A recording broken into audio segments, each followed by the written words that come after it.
What up? Psychognostic 777. What up, Psychonaut? Coming at you with another intrepid trip report. This dude, Psychonaut 6999 on YouTube, talking about the DMT. Like, you know what's up, dude. Whatever, bro. Obviously, this guy hasn't broken through, man. His fucking ego's so big. Like, I can fucking see it, dude. His fucking ego's just way bigger than mine still. But anyways, dude, I'm not trying to hate. I ain't trying to show shade on no homies. I'm just kicking it here in the apartment in Sanitas. Just fucking got back from Filiberto's, dude. Got a sick ass carnivore. Lola at the front desk was like, yo, dude, your fucking eyes are so red, bro. I was like, whatever, just give me the carne.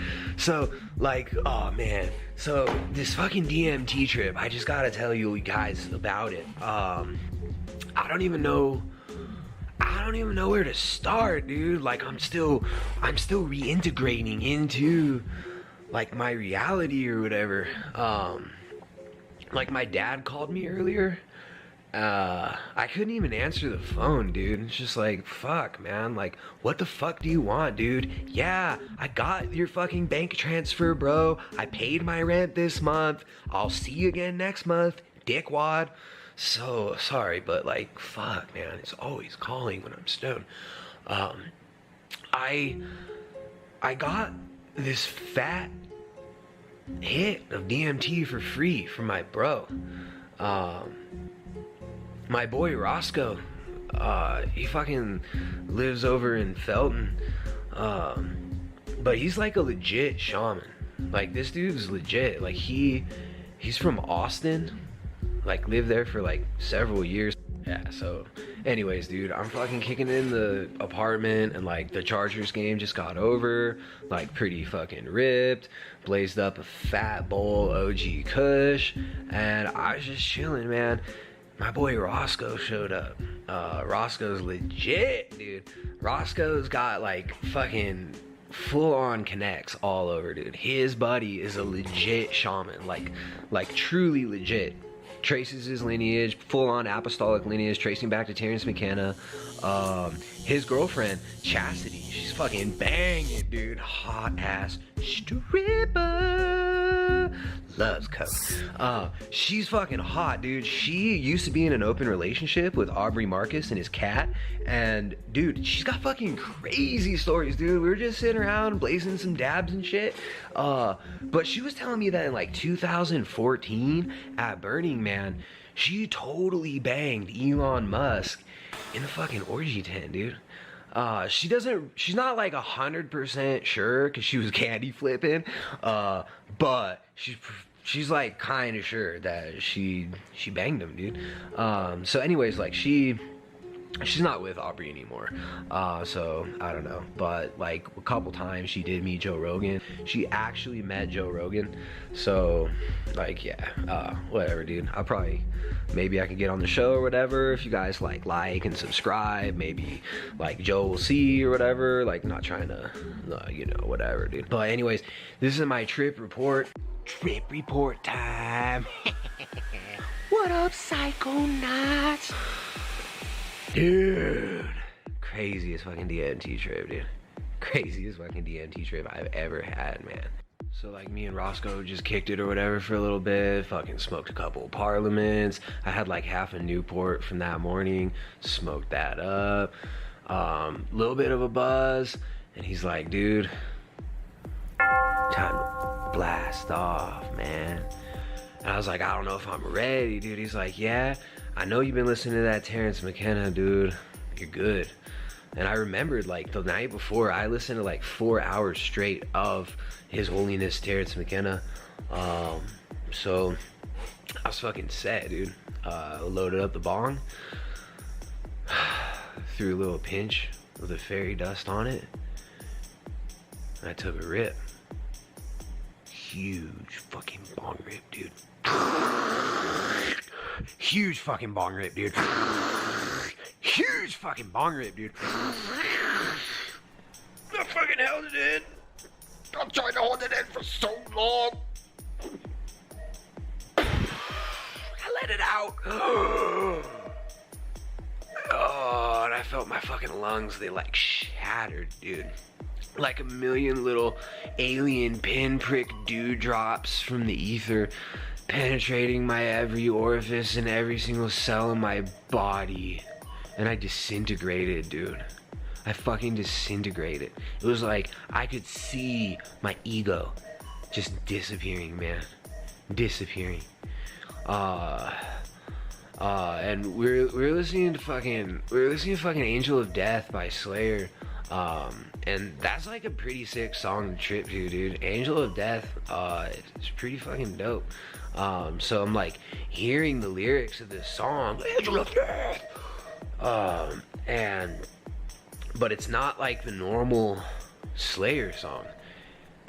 It's like the sound was broken up into like a million different teeny tiny Keebler elf voices that were literally manifesting my reality. Like, I know it sounds weird, but it was like I instantly transported into another dimension. And out of this dimension, I could like see physical matter coming into existence, being played into existence by Slayer and a bunch of fucking machine elves, dude. And the little machine elves, they were like offering me these Keebler treats. They're like, dude, take one of these little crackers, dude. You know those little Keebler elf things with like the chocolate fudge in the middle or whatever? I'm like, fuck off, dude. I don't like the dry part. I just want the inside. So like they let me like take like a few of them and I just scraped off all the icing, shoved it in my mouth, dude. But like none of this was even happening like in the physical reality. I asked Roscoe later and he didn't even see any. There were like no Keebler treats even like anywhere. There were no elf cookies in my house, dude. But I fully experienced and ate the inside frosting of those elf cookies, man. So I could just feel myself being like wrapped up into a cocoon. Like the universe was like putting me in a womb. And my boy said I was sitting there. I actually got video of it. We were fucking Snapchatting the whole thing. It's on my Snapchat. Make sure to follow me on Snapchat, by the way. We fucking live streamed the whole trip. And I was in the fetal position, just humming the whole time. Like outwardly, but inwardly there was something totally different going on, dude. The Roscoe loads up the bong, puts a little pinch of the white fairy dust DMT on my bowl. I fucking blaze it in one rip, dude. One rip. It felt like my fucking lungs turned to glass and shattered. I take a huge hit, dude. Get out here, dude. As soon as I exhale, I felt like my fucking body turned into a million different tiny vibrating elves, dude. Like traveling down this tube. And I was being like rolled up into a giant blunt. Big old backwoods blunt, dude. Like fucking raspberry flavored. And it was like this giant entity, deity, with a million jewel encrusted wings just about to smoke me up, dude.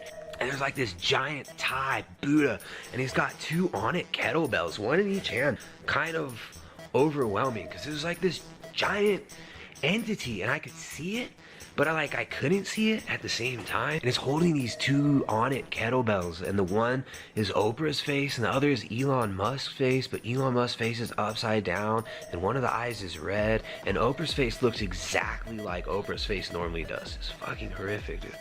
And in his lap's like this giant fleshlight, and it's like jackhammering him the whole time, dude. This giant fleshlight, just like Joe Rogan sells, and he's not even touching it. It's like this fucking giant hermaphroditic Zordon, and I'm like the fucking white Power Ranger, like being manifested for the first time or something. It was like a weird deja vu feeling. I don't even know how to explain it. Its face kept changing form. Like all these different Pokemon characters and stuff. And it was like Charizard was devolving into Charmander. Fucking Pikachu and stuff. And it was just, the face was just twisting around. It's like incredible presence. And his voice, this one voice, but it was a million little tiny voices. Incredible like transvestite, like transhuman voice. And I realized, dude, That's Terrence McKenna. Guess what he said? He was like, what we call reality is a lower dimensional slice of a higher dimensional phase space, and we slice this higher dimension with the knife of language. I realized at that moment, as Terrence McKenna's voice whispered to me out of the ether of a million Keebler elves, it said to me, "You're fucking God, dude." And I was just like, what? What? Like, what? It was like, yeah, you're the most highly evolved being that there ever has been on this planet. And the whole fucking universe depends on you, bro. You're God. It's all God. And then it all started vibrating again, and I almost felt like I was coming back to my body, but then the elves started singing at like a higher pitch, and I saw this like mirror in front of me, but it also looked like water, like I could just step through it, dude, like in fucking Stargate. And I'm like standing there like Kurt Russell in Stargate, like about to put my hand through the veil, and all of a sudden I see my own reflection, and I hear in my own voice,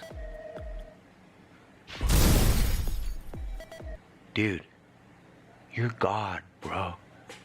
And I was just like, whoa. What? And I realized in that moment, dude, that was the same realization that I had already had on every other DMT trip that I've ever had and broke through on. And when I came back, there was like this indescribable feeling that I was like one with everything, dude. Like just one with the universe. Like I am everything. And like, I'm my mom. I'm my dad. I'm Amy Schumer. Like I'm Neil deGrasse Tyson. I'm you. I'm Joe Rogan. Dude, we're all Joe Rogan. Right? It's like, if I'm God, and Joe Rogan's God, dude, that means we're all fucking Joe Rogan. It's like, if I'm God, and you're God, and Joe Rogan is God, then we're all as fucking sick as Joe Rogan. Huh? Oh, I'm fucking Joe Rogan, dude. I'm Joe Rogan, too. You're Joe Rogan. I'm Joe Rogan. We're all Joe Rogan, dude. Whoa. Just got fucking shivers, man. I just got chills. And that's the trip, dude. After that, after the mirror, I looked at myself in the eyes, and I was like, dude, you're fucking God. You're fucking handsome God, dude. And I like leaned forward to like give myself a fucking fist bump. And when I went to fist bump myself, as soon as I touched the mirror, everything fucking disintegrated and I found myself back in my body. And then I had this like remembering. It's like a memory that this is the same realization I get. So it's like, if God can't love God, then what's the point, dude? So yeah, like my last little message to Psychonaut 6999 or whatever. You're kind of a poser, dude. Doesn't seem like you really have ever broken through on DMT. Whatever. Shout out to you. Hope you fucking get your shit together and lose the ego, bro. Because I can tell right now that ego is like, it's pretty big or whatever. When your ego really dissolves, you don't have that vibe like you got, man. It's like different, like I am now, man. Like I know that my ego's dissolved, that it's way fucking smaller than your fucking big ass ego, dude. And like, you're God too, man. And we all have the wisdom of the universe vibrating on and through and in our bodies, dude. We're like that fleshlight that the giant Thai Buddha deity was wanking himself with, man. We're the fleshlights of the gods, bro. Shout out to Joe Rogan for turning me on to DMT. Shout out to His Holiness Terrence McKenna. May he rest in peace. Fucking shout out to Roscoe for the craziest hit of DMT I ever had in my life. Shout out to the Keyboard Elves. Thanks for the cosmic Scooby snacks. Are we back? Are we back? Oh, yeah. What's up? What's up, everybody? We got almost 100 people in here, which is, you know, we usually get a few more. But we'll see. YouTube hasn't been so nice to us lately. Perhaps it's better if we do the streams later in the day. What's up, everybody? What's up? Okay is up in the chat. Regulating. Conway's Glider. Evan, Tiamalo. Tommy Kelly. What's up, Tommy Kelly? Bring that toxic masculinity up there. Hello, everybody. Hello. We got a fun stream today. We got a great stream today. Today we're talking all about how to be super spiritual. Super spiritual on a vegan lifestyle. It's not a diet. It's a lifestyle. But first we got some super chats. Best way to send them super chats. Let's see. It seems like we'll see how the Streamlabs notifications work today. I keep getting issues. I'm not using OBS Classic today. I'm using the Streamlabs OBS. So we'll see what's up with that. If you guys want to send them super chats, the Streamlabs link is the best way. You guys like the content. You guys like these live streams, and you best support it. Because I love soy. Hey, it's working. It's working. There we go. We're getting the notifications. I'm a soy boy because I love soy. All right. Thank you for that super chat. We got Jair Bear sending Canadian five Canadian dollars from the land of Canada. Sending me them maple leaves. It says I'm at work at the moment. I'll have to catch up the stream later. Here's a few more leaf bucks for to support. Thank you, my friend. Thank you very much. James 1054 sends $1.99. Says let the grass lighting begin. The grass lighting. There we go. You got gaslighting and toxic masculinity, and then that guy you just watched, he was doing some grass lighting. He did way too much freaking grass lighting, right? Way too much grass lighting.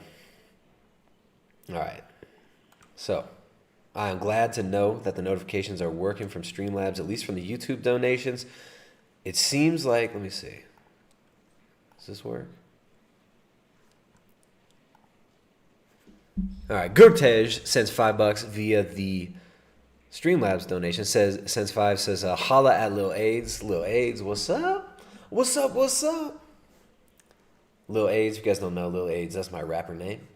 That's my rap name. I've been called the greatest rapper of all time. I've been called the greatest rapper of this age. I've been called the greatest rapper in my home. Called myself all those things, but you know, you got to start somewhere, right? You got to start somewhere. So thank you for throwing out that $5 in support of Lil Aid's rap career. Lil Aid's rap career is about to blow up. We'll be recording an EP soon. Make sure to have a diss track about Young Booma in there. Vladdy Rose sends Canadian $10. Let's wait for that. We'll wait for the notification to come through on that one. Thank you, Vladdy Rose. Let's see if I can read it before the notification hits. Finally catch a stream. YouTube doesn't like to notify me all that much. Thank you for your work. Here are some Trudy bucks. There you go. Guys, if you want to be the big man, the big daddy. If you want to be the big man, the big daddy. Guys. There we go. It is working. It's working like a charm. I appreciate that one. Gurtej, James 1054, Vladdy Rowe. Appreciate them super chats, guys. Let's see here. Why is the alert for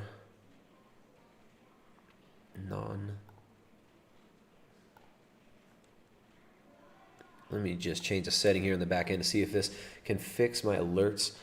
We got a great show today, though, guys. We're going to learn how to be spiritual in this world of, in in the brave new world of the new normal. This new normal coming out of an old normal, which really didn't feel very normal if you ask me. It really did. Coming into this new normal, we have so much to learn. We have so much to learn about ourselves, about celebrities. We have so much to learn about how to be good global citizens. One of the ways that we can be a good global citizen is by having the socially acceptable, tolerant, progressive, spiritual beliefs. Okay, so today we're gonna look at the world of vegan spirituality.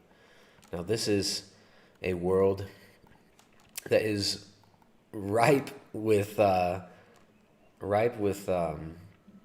lulls. This is ripe with lulls being waited to harvest. So we'll be harvesting some lulls from the world of vegan spirituality. I got way too much stuff pulled up here to even start, but I think the best place to start is going to have to be Vice magazine, right? Always the best place. Now, excuse me while let me just get my. Sorry, I didn't have time to set up. The back end too much today. I hate dead air time, but we got this. Where are we going? There we go. Oops. Where's it at?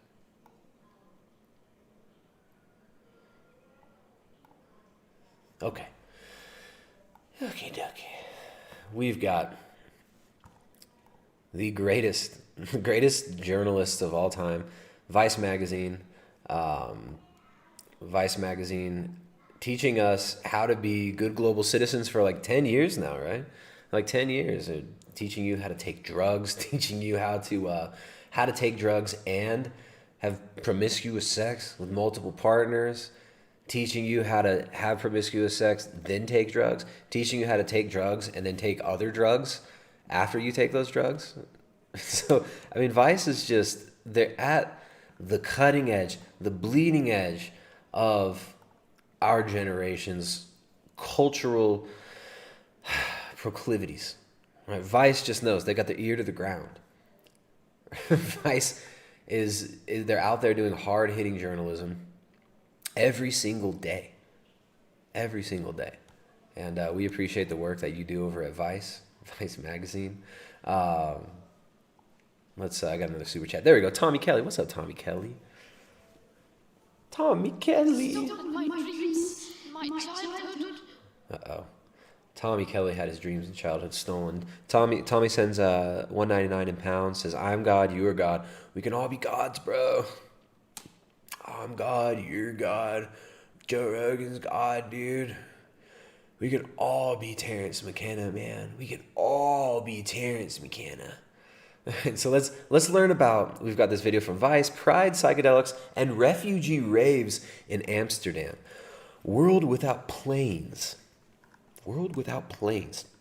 And they've got a warning here. Filmed before the pandemic. So warning, guys, trigger warning.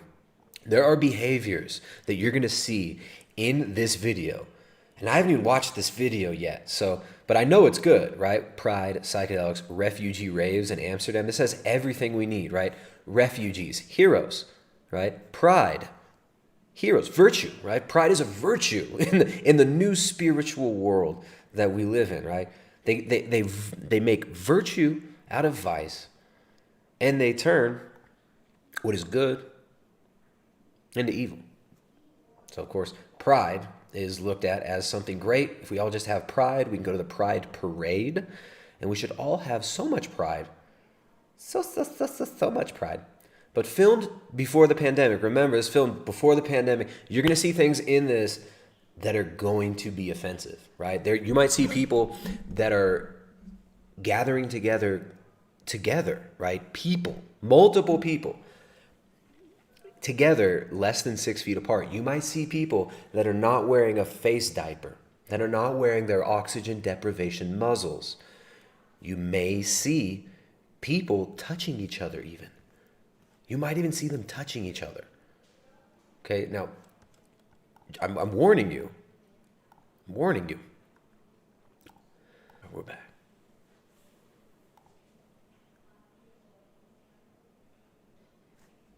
All right, we're back.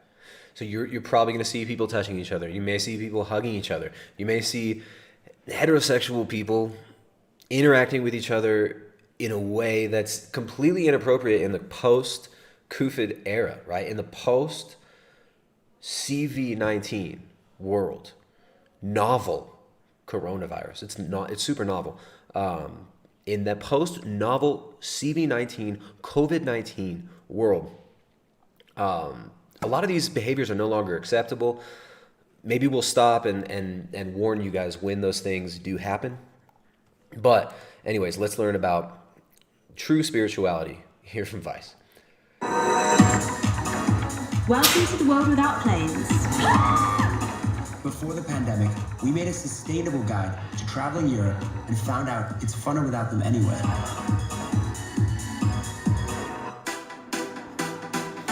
The main way we can reduce emissions is by flying less, and coronavirus has shown us that a world without planes is possible. Remember, guys, the way we could stop our nasty emissions is to stop doing things that require things, right? Remember, these things like hydrocarbon fuels, right? Gasoline, oil, all of these things, they don't belong to us. They belong to Mother Earth, and Mother Earth doesn't belong to us. Remember, Mother Earth does not belong to us. We belong to her, right? In the flu world order, in this flu world order, Mama Earth is dying, right? And it's our fault because we fly. It's our fault because we drive cars. It's our fault because we breathe, we exhale. Through exhaling less, flying less, going less places, and staying in our pods, we can make this a better place. Remember that. Oh, and also sterilizing yourself, taking copious amounts of drugs, and just consuming mass media as much as you can. That doesn't mean you have to stop going on your jollies. So us legends are going on a journey across Europe using ferries, coaches and trains to get to Naples and tracking our carbon footprint to see if travelling like this will cost the planet less CO2 than just flying there directly. So it'll cost the planet less CO2. Another point I got to make is, look, flying less, driving less, using different transportation styles, there's no problem with this. Wanting to improve the environment around us, right? Wanting to improve our soil, wanting to not pollute. Absolutely nothing wrong with this. What happens with this massive freaking climate cult, this climate cult that is essentially the base worldview of so many normies' reality, this climate cult that holds that we are bad, the new original sin is just being born, exhaling, procreating, human beings are a scourge on the earth, the planet would be so much better without us, and CO2, what we exhale, the breath of life that we exhale is toxic for the planet. This is the basic presupposition of this worldview, this essentially genocidal anti-human worldview that gets pushed by these media organizations, these international media organizations, these global corporations, the World Economic Forum, the UN. They push this climate cult. And it's basically just kind of it's a monist theology. It's a false theology. The whole is that we're all the same. We're all just matter. We're all just material. Right? They'll say that on the outwardly. Oh, we're all just matter. We're all just material. We're all just animals. But then at the same time, they don't act that way, do they? Oh, we're all just matter. We're all just material. But as human beings, we somehow have free will and the ability to choose what we do with this material, which can either degrade our world or improve our world. And a lot of these people believe that through proper action, through just being perfect, ecologically perfect, through essentially like mantra and ritual, that we can create this perfect world, this utopia. We can just rearrange the natural world to be perfect. If we just put our minds together, then we can transcend all this. We can all live forever. We can decrease the human population. And then we can live in this, great utopia where we all have, what do they call it? Fully automated luxury communism. Wasn't that a Vice article? Fully automated luxury communism. I'm not joking. I'm pretty sure. No, it was the Atlantic. Even even more daunting than Vice telling you we need to go hard towards communism. We've got The Atlantic, The Age of AI, Give Us Fully Automated Luxury Communism. A new book proposes we let robots do all the work. So this belief that we're bad, it leads ultimately to this belief that human beings are bad, we're bad for the planet, this ecological devastation that we see. It's all because we're human and humans are bad. If we just stop being, stop existing, stop breathing, stop making things, stop traveling, stop having private property, firearms, penises, femininity, true masculinity, true femininity, families. If we just stop having all these outdated, antiquated things, then we could have utopia. And if we don't do those things, we're stealing the dreams and childhood of good little Greta. Okay, so this idea that carbon is bad, you're basically being classified as a bioweapon. And this happened long before this newest phase of the rollout of the technocracy.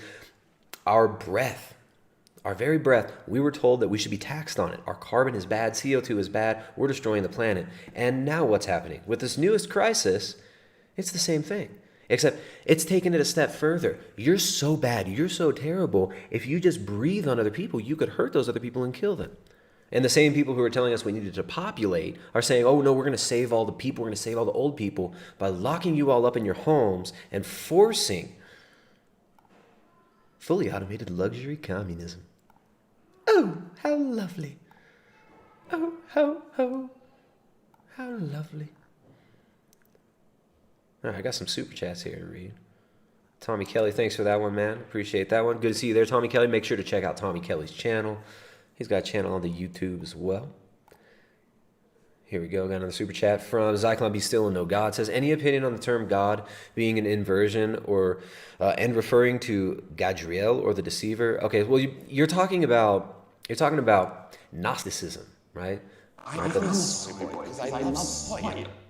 Thank you, Earthling. You're talking about Gnosticism there, right? God being a deceiver, and then the serpent liberating mankind by giving him access to knowledge, to the tree, to the fruit of the tree of the knowledge of good and evil. And then through our own knowledge, through Gnosticism, then we can recreate the garden through our own actions, through our own will.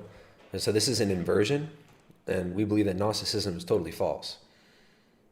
And so you want to learn a little bit more about that, I would say read, a good one to read, well, if you're interested in inquiring into orthodoxy, check out Orthodoxy and the Religion of the Future by Father Seraphim Rose. Now, another one about Orthodox theology that's very good, that calls out a lot of the nonsensical parts of the this modern, what do you even call it? Right, the modern heretical nonsense that we see being pushed as theology. There's a book called Genesis, Creation, and Early Man by Father Seraphim Rose. Unfortunately, this one is out of print. We started telling people to get this book, and then a few months later, no one can find it. But there's a PDF of this one online, and hopefully they print it again soon. All right, so thanks for the question. Appreciate that. Zyklon Be Still and No God. I've seen your name around over the last few years. I know you're always throwing support to the channel, and I appreciate that. Gurte Jurana donates £5 via Super Chat. Says, imagine what the Creator sees. And this is a quote. He says, I'm not sure where the quote's. Let's see. Imagine what the Creator sees. I am happy as a man. The corporate world is limited, but the earth is abundant. Choose your side wisely. Thank you for that Super Chat. I appreciate that. It kind of almost sounds familiar. I don't know if that's a movie quote or what, but I appreciate that Super Chat. Thank you very much. Best way to send support is going to be via the Streamlabs link. There's a Streamlabs link right there. Okay, up in the chat. Thank you for regulating up in there, keeping people on point. Pay attention, bigots. Pay attention. All right, we'll go back to the Vice. Back to Vice. Let's go. I've only ever left London by airplane if I'm going to mainland Europe, which is kind of a bad sign. We've definitely wrapped up the emissions between us. Yeah. But we're trying to right our wrongs. We're trying to right our wrongs. So we're less than a minute in. They're already expressing their guilt over too many emissions. We're trying to right our wrongs. Club, casino, restaurant. What more do you want from a holiday? Sunshine. Okay, you got me there. Okay, of course. Both depressed, both acting bored and depressed. To begin our journey, we're heading to Amsterdam for Pride weekend. To get there, a typical flight would take us an hour. The ferry will take us 20 hours, but we'd heard there's entertainment on board and also the whole planet thing, which is kind of the point of the show. I mean, it's not as disgusting as I thought it would be. Do you snore? I snore really loud, especially after a couple of... Are we having some... So do you get seasick? What is... I can't whistle. All right, we're almost 2 minutes in. I'm already bored as hell from this. Hurry up and get to the pride. No. Get to the I pride don't shit. know. You don't know. What an interesting turn that would be, wouldn't it? Oh, they're mooning us. Oh my god. Okay, well that's nice. You get to see some butts. Used to do. Also, just the idea that you just like sit out on the deck and drink a mojito. I mean, yeah, fine, you're in Newcastle, you're not in the Caribbean, but you're still in a boat. Like any physical space in which British people are forced to stay for longer than 10 minutes, the ferry has an onboard bar. Wait, We bumped into this some is students. so weird. 2 minutes in, right? So they're teaching us how to be more green, how to help the planet. And 2 minutes, it's just this weird interracial couple, young, childless couple, right? They're like 30 going on 13. You can't really tell if these are Zoomers or millennials, right? They're kind of just blending in. And they're just talking about how distasteful everything is. Everything has this nasty taste, this nasty aftertaste to life, right? And I don't know, it's just this. It's funny. It's a funny thing that we get programmed with this, like being jaded. You're supposed to be jaded to be cool, right? You gotta be jaded to be cool. Everything just bores me. Let's go have some drinks. Oh, there's so many people here with children. It just bums me out. All the carbon that those children are going to be emitting into the world. Oh, let's go. Let's go somewhere else. There's too many people here. Why is everything so distasteful to these people? From Newcastle, travelling to Amsterdam Pride. Maybe because they're hanging out with people like this. How much of a reason for traveling by ferry is the fact that it's sustainable? I feel like the ferry is like an extra holiday. There's the shop, there's the buffet, there's the bar, which we love.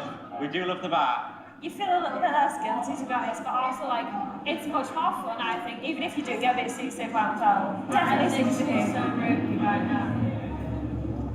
Hey, do you have seasickness tablets? I do indeed. You do? Yes, for how many victims? Just one victim.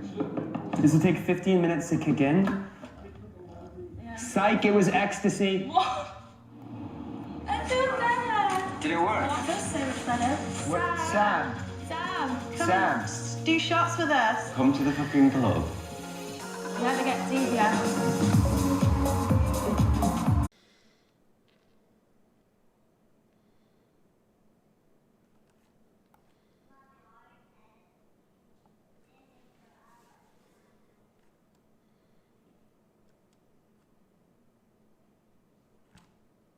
All right, we back?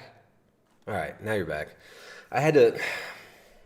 Streamlabs, the actual program Streamlabs was being really weird. I'm back with OBS. And I pay on my ass for freaking internet here. I got a what's it called? Fiber optic connection. Pay out of my ass for the internet here. And this is what I get. This is what I freaking get. It's okay though. We're back. Don't you worry.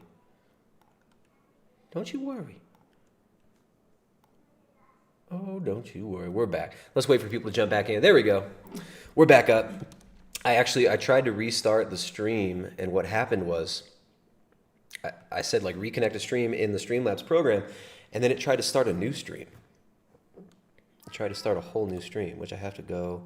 I am a soy boy because I love soy. In my childhood. Did we just... There we go. Now it's working. Notifications are working on normal OBS. Well, that's so cool. Vegan phobic, what's up, dude? Vegan phobic. Throwing them shekels around, sends $1.99 through Super Chat. Appreciate that. Lewis donates $6.67 via Streamlabs. Lewis says, loving the regular streams. It's a real break from the madness. Although we're diving deep, you make it fun, and a lot of us need that. Hey, I really appreciate that, because that's what we try to do here. We go deep, but we have fun. That's what's up. We go deep, but we have fun. That's our simple little motto here. Let me fix, I got that background image that I so much enjoyed, and I'll make sure that's there. Where is that? There it is. No, not that one. There. We gotta have all right, we're good now. We got it all. We got the background image. I got these yoga chicas doing their sun salutations. With no masks. Remember, guys, there are some things you're going to see on this channel that might really be offensive to you. They might be incredibly offensive, some of the things you see here. One of those things might be people that took pictures before the new normal and they weren't wearing their face muzzles. Don't be offended. These people, I guarantee you, all of these wine moms and vegan yoga teachers and plant medicine energy workers, they're all wearing masks now, just not in the picture that you see in the background. I want to clear that up and just make sure that everybody understands that. Okay, back to the task at hand. Vice, tell us how to live. 11 shots today. No! You dickhead. No! Let's film this oil rig. It's been a wild night, surprisingly so. What do you think? I've loved it. A whirlwind of emotions. I like a good gamble and a nice shot. I do like that. We went from quite high to quite low. And then we did go low when you Yeah, lost all our money. It's not sustainable because you lost. You know what else Because isn't sustainable? Oil rigs. Oil rigs are gambling with our future. Oh, oil rigs are so bad. Here's a group of decadent, pilled out Zoomers and millennials. How old's this kid? It's hard to tell how old they are. I'm guessing this girl's like 23, 24. This dude might be like 30.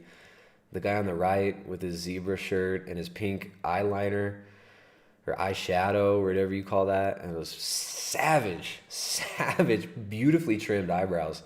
He must be like 23 or 24. But this is what we get told. Right? We're supposed to be always looking at the world and just thinking, oh, Gaia's dying. Mama Earth is dying. Oh, Mama Earth is dying. Here we are, filming a special for Vice with 3 cameramen on a cruise ship drinking beer all day. And we're doing our part because we're counting our carbon emissions. We're not quantifying our carbon. I don't know. It's almost like Vice and these international media organizations want you to be depressed, confused, disengaged with the real world, and living in this completely fantastical fantasy LARP, like you are supposed to be always trying to save the planet from yourself. It's almost like these people want you miserable and confused about who you are. What a surprise. Oil rigs. Oil rigs are gambling with our future. All right, we'll jump forward a little bit. We'll see how they're being sustainable. As soon as we arrive in Amsterdam, we're introduced to an intimidatingly handsome local journalist named Bo Hanna. You'd have to literally... Intimidatingly handsome. They have the dude say that. They don't have the girl say that. They got the dude say that. No shame or be incredibly stoned to get a taxi in Amsterdam. The city is built for walking and cycling, and there are trams and ferries to go further afield. Unless you like picking chunks of stroopwafel vomit from your shoes, don't stay in the tourist-heavy centrum during Pride. Opt for your Dam, De Pijp, Oude West, or Oost. The warehouse parties happen in Noord. So head there if you prefer techno and ecstasy to Jaeger bombs and stag doos. Here's where to go to do ecstasy instead of getting drunk. Amazing. taking us on a pleasant back ride to Amsterdam's The Boss, a big park on the edge of the city where a psychedelic truffle shaman called Chi is waiting for us. According to Bo, Am I getting he will dope? realign us with the natural world through a microdosing ceremony and change... Okay, no, wait. All right, we're going to back this up. Sorry. I got distracted because I'm getting double notifications now via OBS, and I got to figure that out. Why is it sending... It's like it sent 2 notifications at the same time.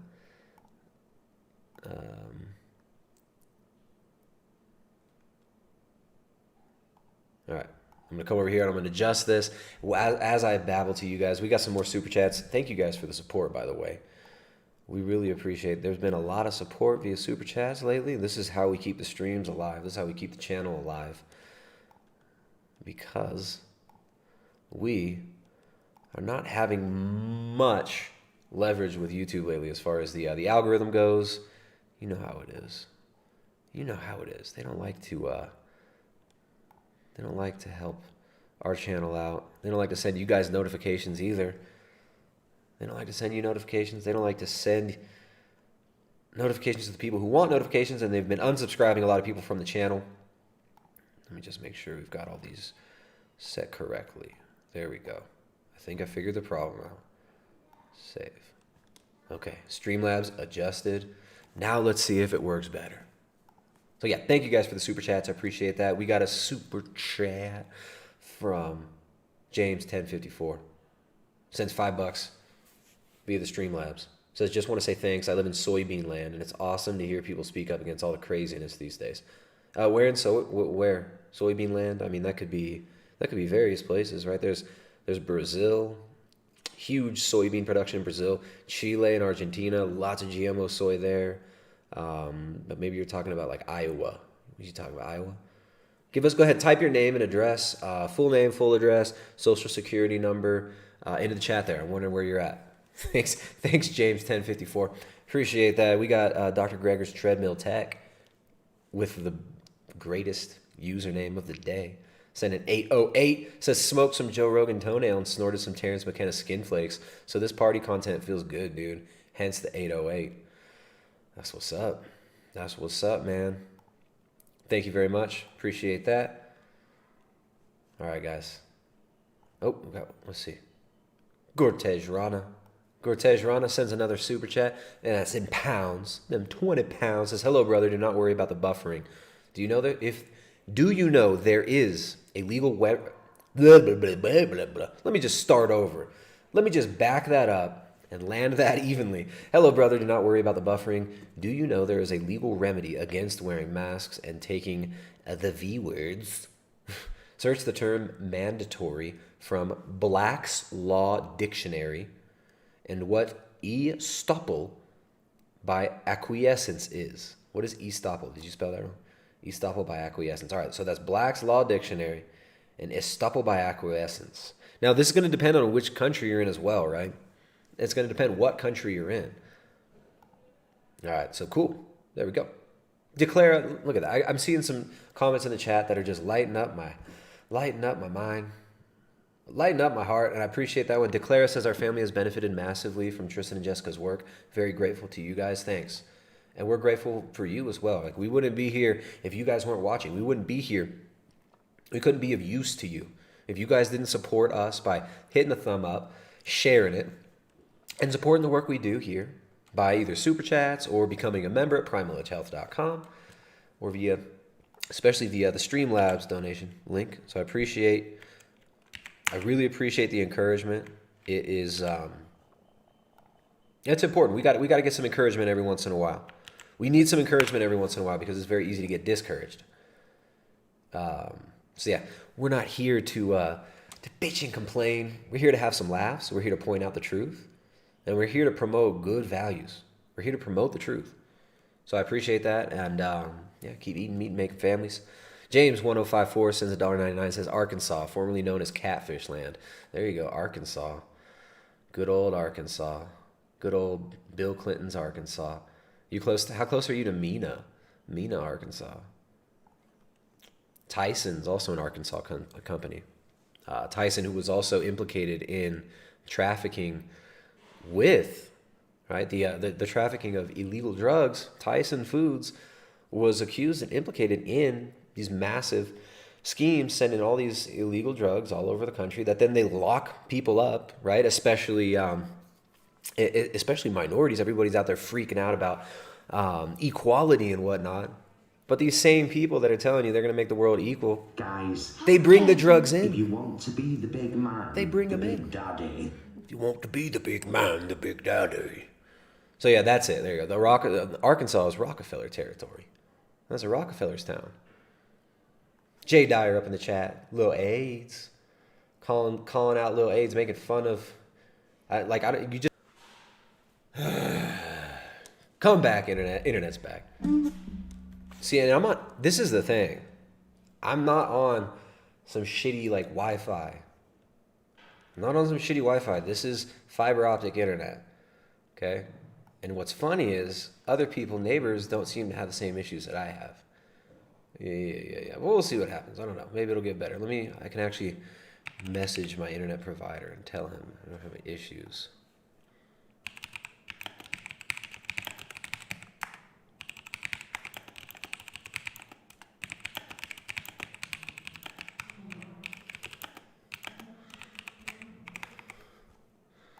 All right.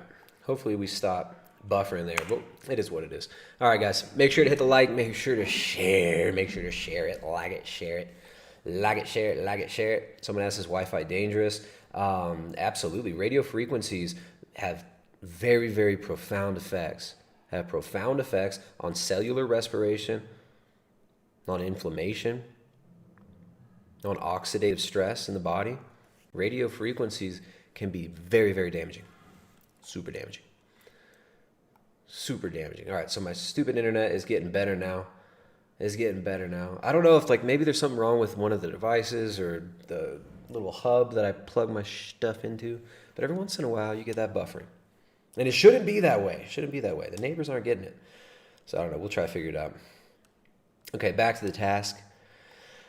Back to Vice. Here we go. We need to learn more. We're trying to be good global citizens. We understand the principles of how to be a good global citizen, right? Those principles being, number one, if you're a dude, lip gloss.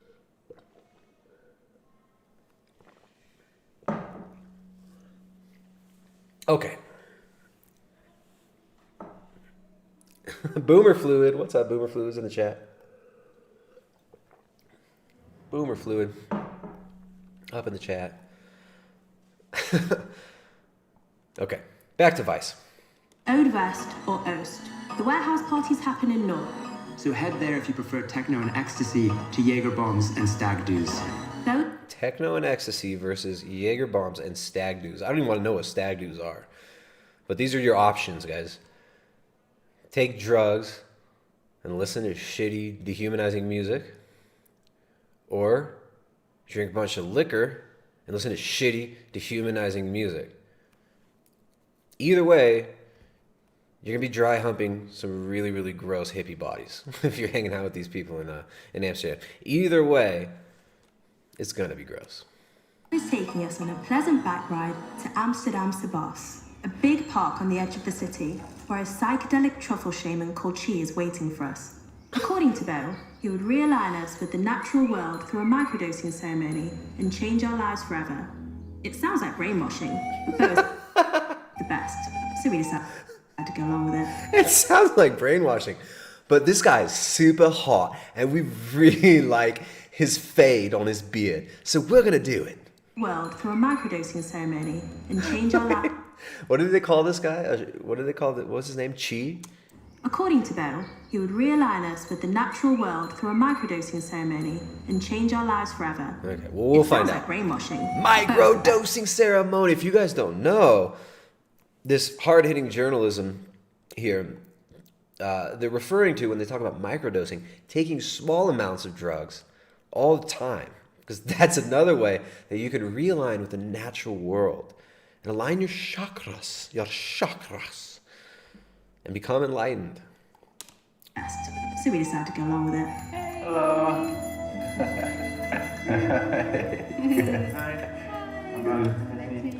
Oh, hey! You guys ever hang out with people like this, or they always got to give you a freaking hug every time you see them. Look, I enjoy a good hug. I like a good hug every once in a while. But these people who are just the people who, when they give you a hug, they do the breath thing.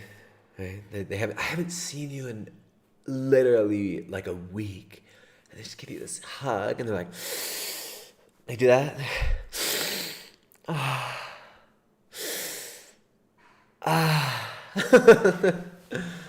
Yeah. Don't you just love that? Don't you just love fake hugs?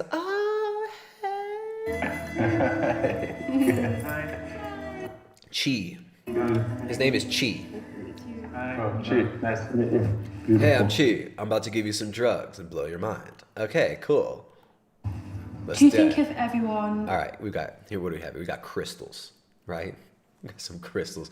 We got a Buddha statue with a crystal penis in front of it. We've got... This is looking so spiritual. Take notes, guys. Look at that. Look at that. With the mesa.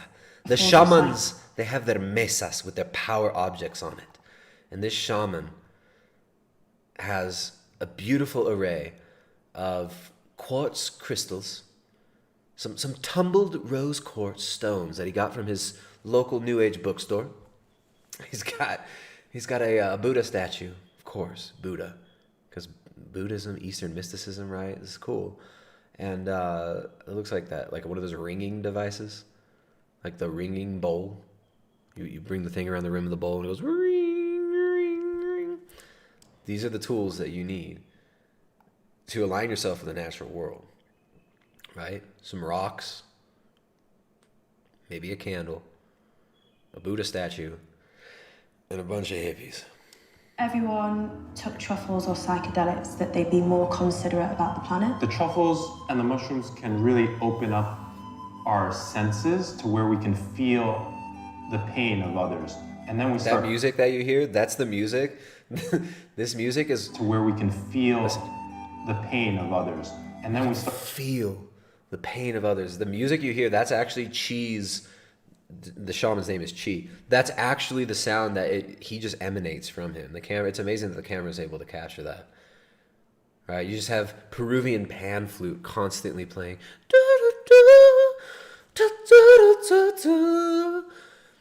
And it's not like it's coming from his voice. It comes off of him because he's so enlightened, because he's microdosed the perfect amount. He figured out the perfect dosage, bro. Our senses to where we can feel the pain of others. And then we start caring. Wow, like if everything's in pain, then I'm in pain too. It's difficult for me to be happy if the species and the plants and the animals around me are unhappy. These are the real masters and healers, and we treat them with a lot of respect. These are the real masters and healers. We treat them with a lot of respect. Here, I'm going to hand them out to some complete strangers on camera. Respect. You guys, here, I'm taking my dose of the medicine right now. This is some cheese that we made here that is infused with, actually we had a vial of, not LSD, we had a vial of sweat, drops of sweat that were collected from Terence McKenna at Burning Man in 1998. So about 10 years before he passed. The sweat was collected in this vial, and we used those sweat drops from Terence McKenna. We've distilled them down, and we found these crystalline forms in the sweat. These small DMT psilocybin crystalline forms that you can actually ingest. There's very little of it. It's worth a whole lot of money, and that's what we put inside of this cheese. We've got little Terence McKenna sweat crystals, and it just opens up your third eye a little bit. When I say third eye, I put my hand up here, but it's really the third eye. Well, you'll learn. Vice will tell you where the third eye really is later, I'm sure. Respect. Notice how you feel and embrace your feelings and your emotions. Embrace your feelings. Okay, I feel like you're a fucking weirdo. I feel like all of you are daft and corny as hell.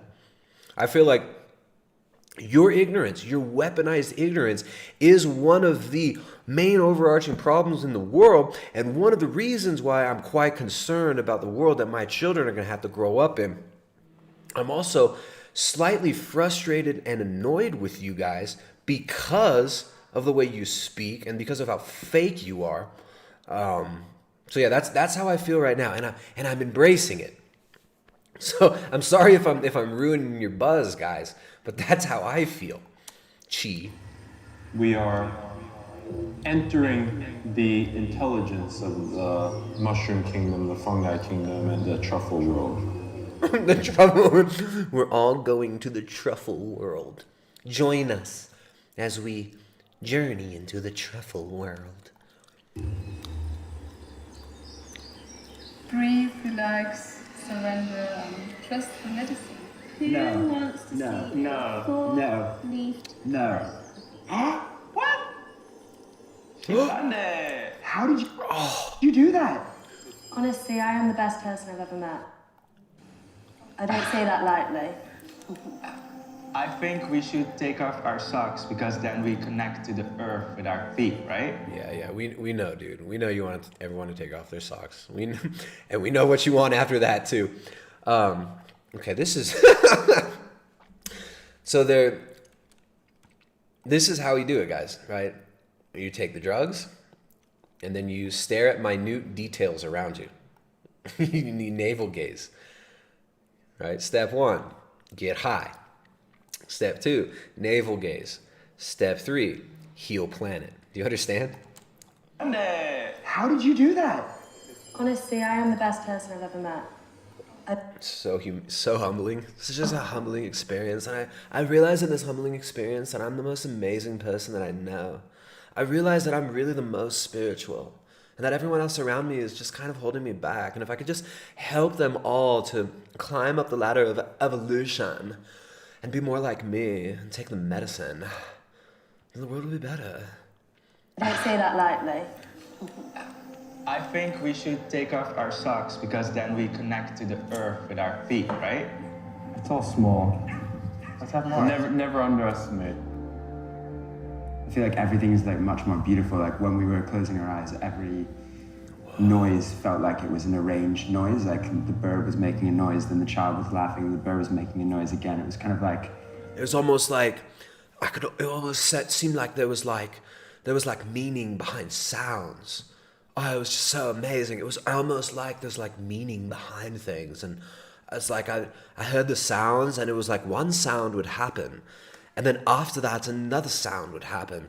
And it was almost as if the environment and me was somehow connected.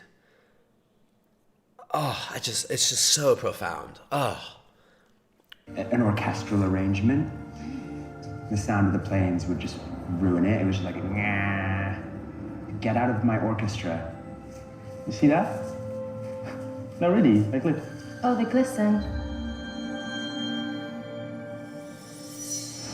Usually we take people out of nature because it can be such a shock to the system to face everything we've been running away from. Like deep down we know what's good for us, and this is extremely controversial. They're deep in nature. As you see this, I'm like, deep down we know what's know good for us. what's good for us. There's a road right there. The dude riding a bike on. Whoa, dude, we just jumped forward in time, man. We just jumped forward in time. All right, so we're back. We've got this dude. He's having a hard time. Look, he's having a hard time. He's reflecting over there. He's watching the grass. Let's see where this goes. And this is extremely controversial, but what if 5% of the population just stopped believing that the dollar sign had any value? What would that... Whoa, dude, what if like we all realized that like dollars weren't even real, man? What if half the population stops going to war? Huh? what if we all just dosed up on some micro dose mushrooms for like a few weeks and just like mega dosed every like 3 or 4 weeks? What if we all did that? The whole world did that. And then we all like decided that we shouldn't have war. And we like shouldn't fight each other, dude. And we should like be all nice to each other and stuff. What if we did that, brother? What if they started turning to crystals? What if we all started humming with crystals in our hand and the whole world had crystals and all of us meditated with our crystals? Whoa. You know, actually things that have value, like, you know, mushrooms. I'll count to 3 and then say the first word that we think it was. Yeah. Okay, 1, 2, 3. Emotional. Tiring. The guy on the left tried really hard not to say the N word. Why do they do this? Let's say the first word that comes to mind. Say the first word that comes to mind. What do they say? 3. Emotional. Tiring. Did she say tiring? Tiring? We said the same. Emotional and tiring. Yeah, it was very emotional. I think it's having to assess yourself, which we don't do a lot. And within that self-assessment, you have to come to terms with the fact that actually you are like a gas-guzzling, meat-consuming, plane-flying asshole, basically, who's destroying the environment. Whoa, bro! Deep spirituality. So it's like, oh, like we out of this trip, we all realized it's like we could all just maybe have like a threesome or something, and like, hey, maybe I'm like, I don't know, like maybe I'm bi, but definitely we're all terrible. We're like nasty little meat-consuming little idiot, terrible beings and a scourge on the planet. Always the same message, right? Isn't that fun? And even McKenna was getting the same message. Terrence McKenna would get the same message. The mushroom told me that if we could decrease the human population by 50% in each subsequent generation, within 20 years, we could have a global utopia and we could all consume the mushroom and all go to Burning Man. And we can all be on Joe Rogan Experience because the population will be so small and we can all be wired in via Neuralink. And I'm going to Neuralink my PP so that when I'm on the mushroom and I get the feeling that I want to have an orgy in the 5th dimension virtual reality, I can just plug my penis into my Neuralink device and it will feel like I am having intercourse with the self-transforming machine elves at the end of all history, with the transcendental object at the end of all time. Whoa! We need Terrence McKenna. We need some Terrence.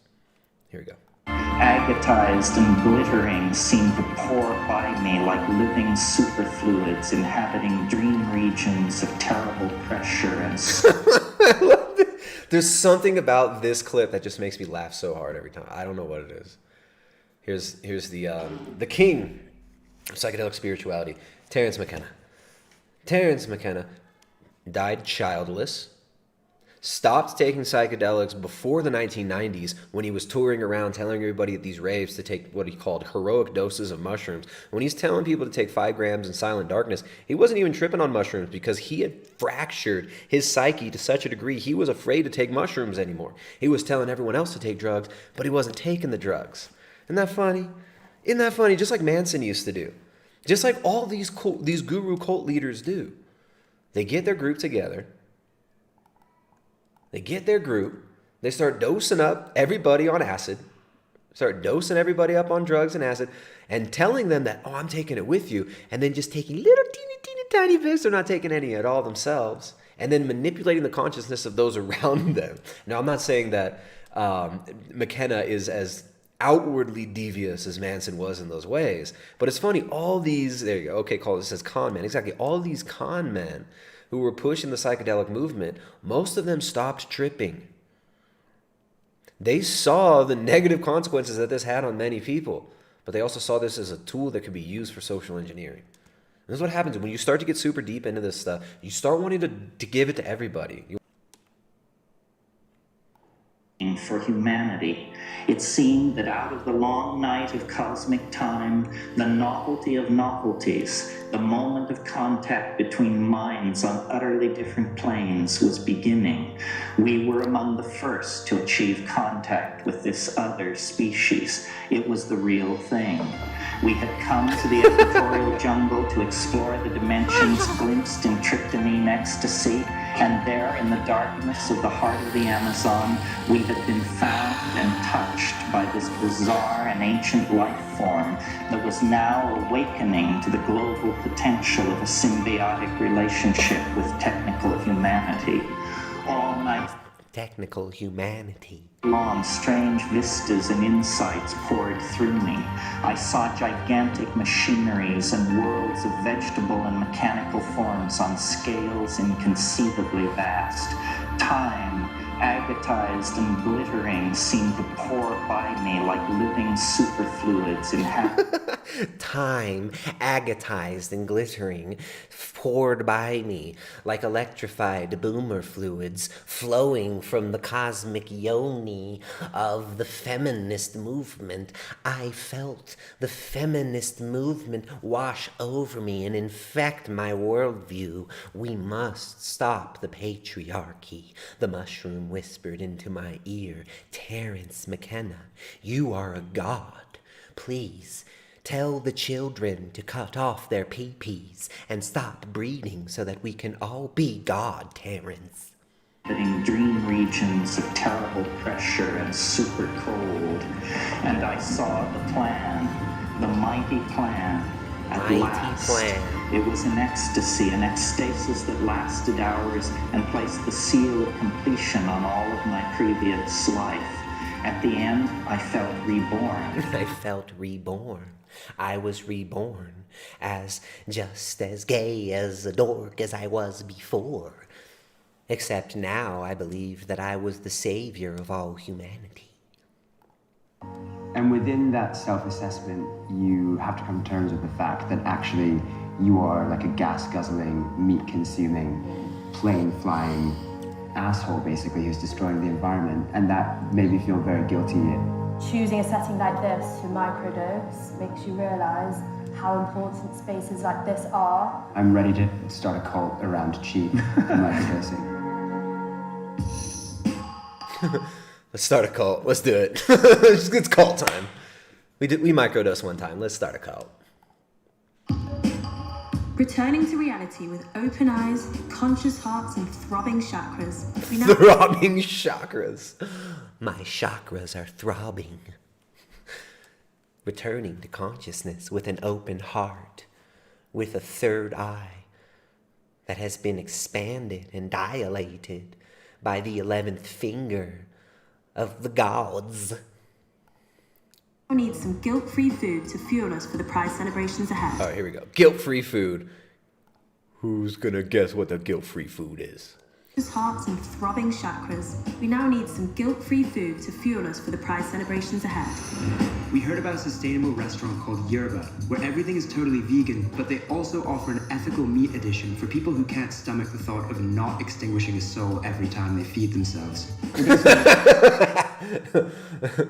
We found this super spiritual place called Yerba, and they make all vegan food, but then they also serve meat if you are a selfish prick and want to continue being a gas-guzzling, toxic masculinity wielding. Because I love If you want to be the big man, the big daddy. If you want to be the big man. Okay, we got it. We got some super chats here. All right, guys. Thanks for the support, y'all. Keep supporting. The best way to send super chats is from Streamlabs. Streamlabs link is best. There's a Streamlabs link in the description. There's one right there. James1054 sends $1.99, says they must be grasslit. You're being grasslighted. You're being grasslighted. You're grasslit into toxic masculinity. Toxic masculinity. Declan Hardy donates £5, says would love to donate more, but I'm obviously not the big daddy. Big love to you and your family. Declan Hardy, you know what? For them £5, we can give you the honorary title of the big man, the big daddy. Gertej donates $5, says, essentially the public world is run on the laws of commerce, which contracts everything. When government notices persons of vaccines and you assent, it is considered consent. So when they enforce, you conditionally accept, which will cause estoppel. Okay, I've never heard of this term, estoppel. That's interesting. So the public world is run by the laws of commerce, which contracts everything. When government notices persons of... All right, notices persons? What do you mean notices? Anyways, thank you for that. That's something for people to look into. I appreciate that. Appreciate them super chats, everybody. You guys want these streams to continue, then support the dang streams. Hit the thumb up. Hit that thumb up. And support us through them super chats and through the Streamlabs. We appreciate that. Thank you, guys. Really bad at eating vegetarian meals. We don't know what to eat, and we're shamefully carnivores. I have meat guilt quite aggressively sometimes. How many people come here and order the meat suggestion? 5%? Okay. Oh, that's very small. Yeah. It's very small. So what are you cooking today? I'm making you a cannelloni, and inside there's a paste of leek and artichoke. Here's a piece of celery and some potatoes. Some potatoes that are boiled and cut into quarters. This is your vegan meal. So notice the vibe is, we feel guilty about not being vegetarian and vegan. We feel guilty about breathing. We feel guilty, We feel guilty about traveling. We feel guilty about eating. We feel guilty about drinking. We feel guilty about eating meat. We feel guilty about getting on planes. We're just supposed to be feeling guilty about just about everything. Everything. Shock herbs and spices. Nice. And then I fry them off. Oh, nice. And there's the artichokes with it. It's the whole leek that I use from the bottom to the top. Ooh. You want to touch? I'm tempted.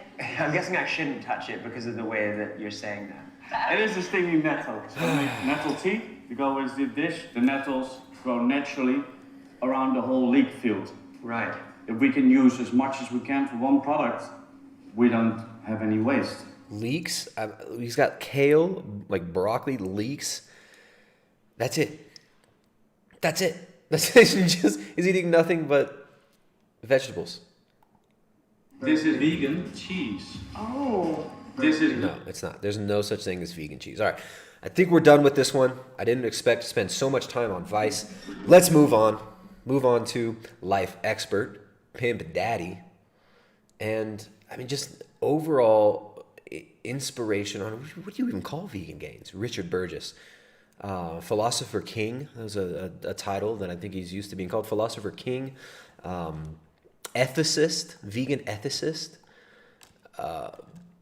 Vegan gains. Let's hear what he has to say about being spiritual and always being vegan.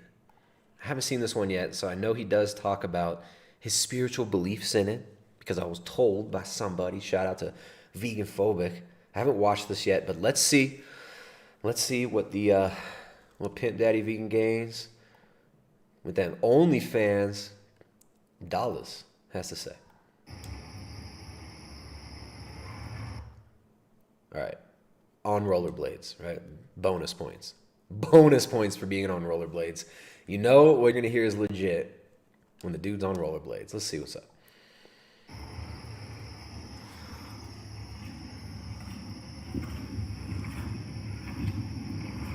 Okay, you're not gonna talk? Not necessarily they did anything wrong while they were vegan, but it's just selfishness.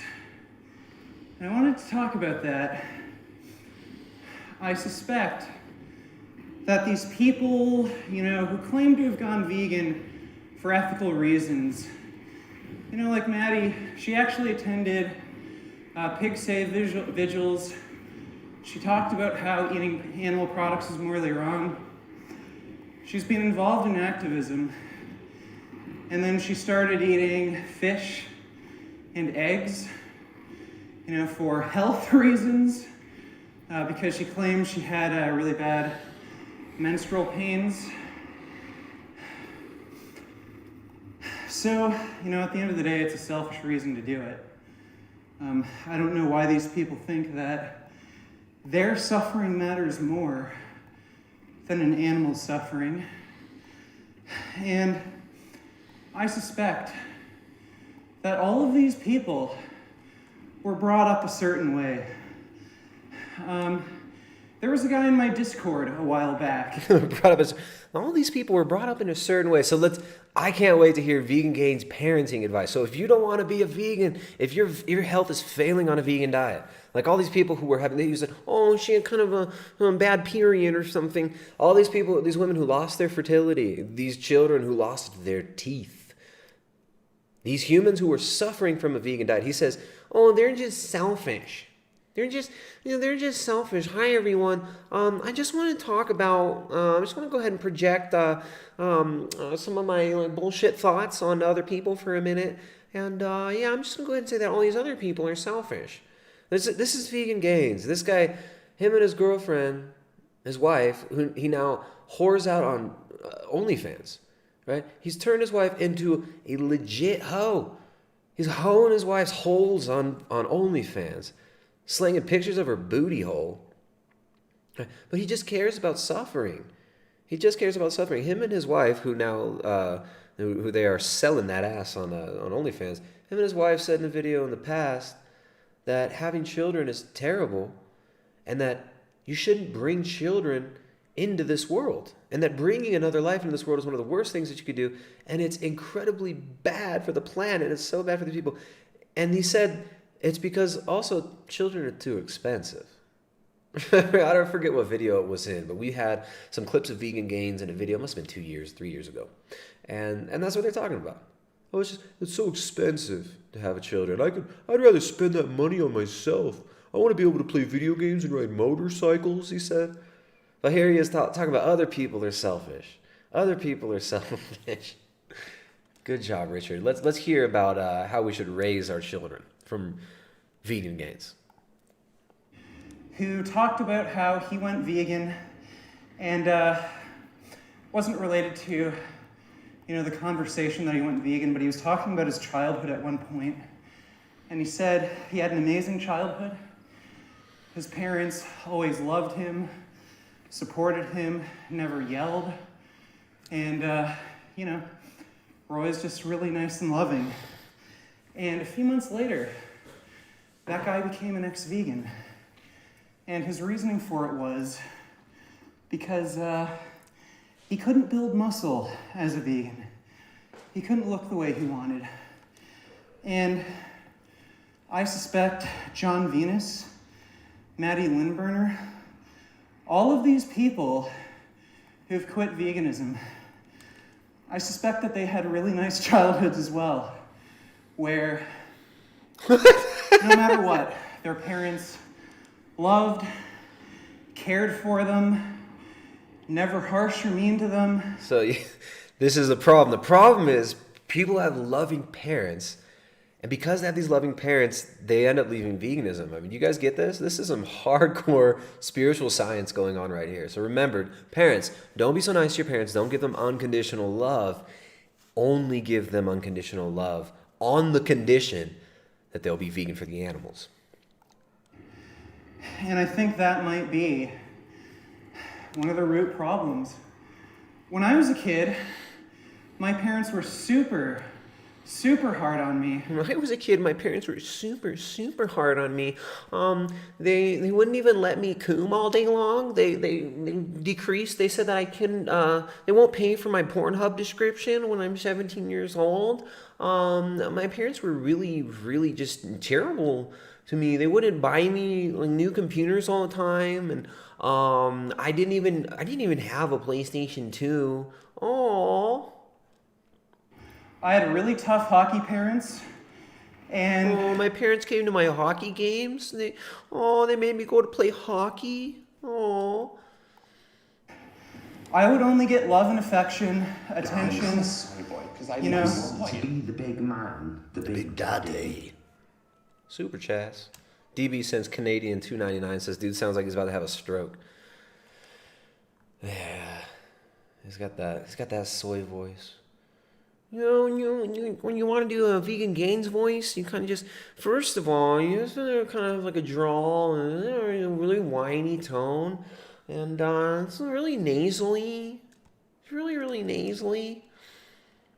Zyklon Be Still and No God sends $5, says, they made me do my homework before I could play Vidya. Oh, you had to do your homework before you could play the Vidya? What was your homework? Pretty soon, to watch YouTube videos, you'll have to take, like, Good Global Citizen quizzes. My childhood. I don't know why it sends 2 notifications now. That's super weird. YouTube's going to make you, you're going to have to do questionnaires before you're allowed to watch a YouTube video.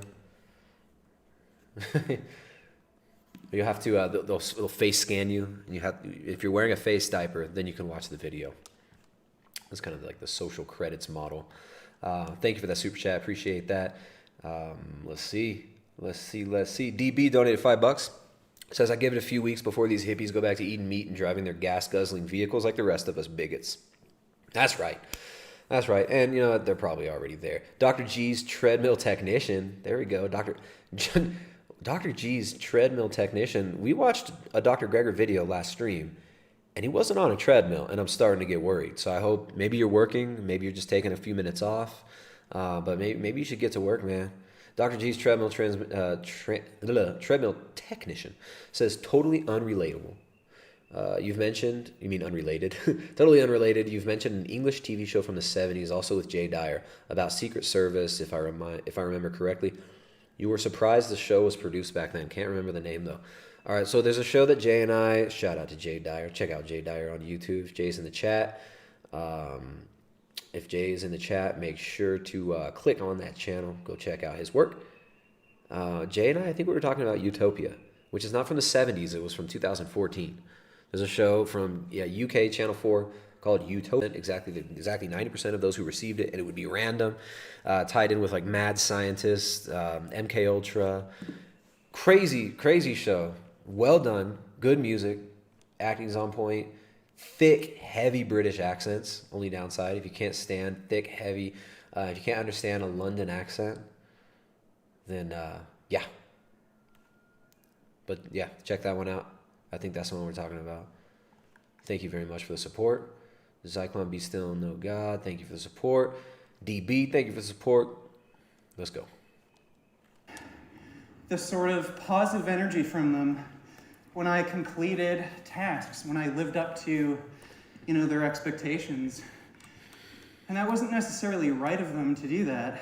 It wasn't necessarily. And remember, somebody in the chat just reminded me, he tried to film his dying grandfather's death. He tried to film his grandfather's last breaths of life on his deathbed. And his parents were my parents were just really mean to me. They wouldn't even let me film my grandpa's death to put it on YouTube and mock him. So, I just kind of really wish I was never born, and none of us were born, and we're all bad, and if you're not vegan anymore, then your parents were probably nice to you, and my parents were mean to me, and that's why it's good that I'm vegan, but your parents were probably different from my parents, which is why you're not vegan and not good like me. What kind of weird cope mechanisms is this dude going for? This is pure delusion here. But I did learn from a young age that, there are expectations that you have to meet, and you're not special. You're not, this amazing, special little boy or girl that always needs love and attention no matter what, and you'll never disappoint me, and no matter what, I'll always love you no matter what you do. No. I had to work hard. I had to win. I had to beat other people in order to earn that sort of attention. And look, I don't think any of these people who are ex-vegans have that sort of mindset where they think they do have to meet some sort of expectations to be a good person, because their entire fucking lives, they're told by their parents that they're special. I'll always love you no matter what. So, Vegan Gains, who says that there is no objective right and wrong, there is no good. There is no good in his worldview. Right? In the debate that I had with Vegan Gains, he can't even ground the good in his worldview. He doesn't believe in the metaphysics. He says there is no metaphysics, there is no good, there is no bad. We determine what is morally right and wrong by what? By what? The majority, basically. Majority rules. If you ask these people, a lot of these people, these ethical vegans, how they know what is right or wrong, they have no answer. So it all just comes down to like, these people make me feel angry. These ex-vegans make me feel mad. I'm starving myself over here, pretending like I'm doing just fine on my vegan diet that has me bleeding from my ass, chronically depressed and inflamed. And it reminds me, every time I see these people eating meat, it reminds me how miserable I am, how twisted my worldview is.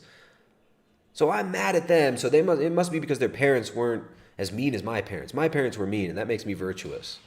Vegan Gains doesn't even believe in virtue.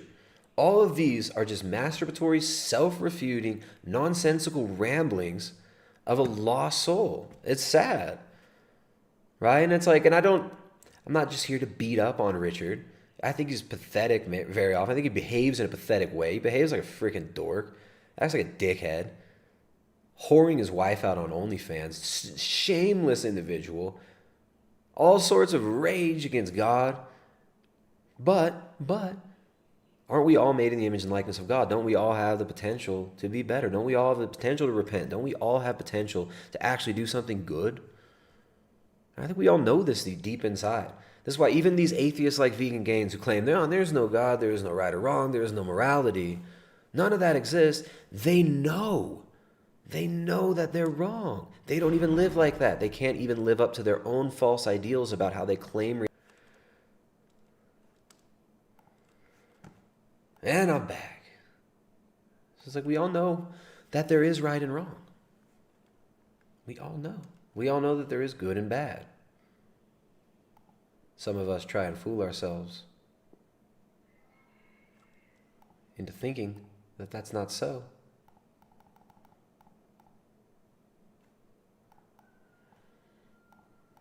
There we go.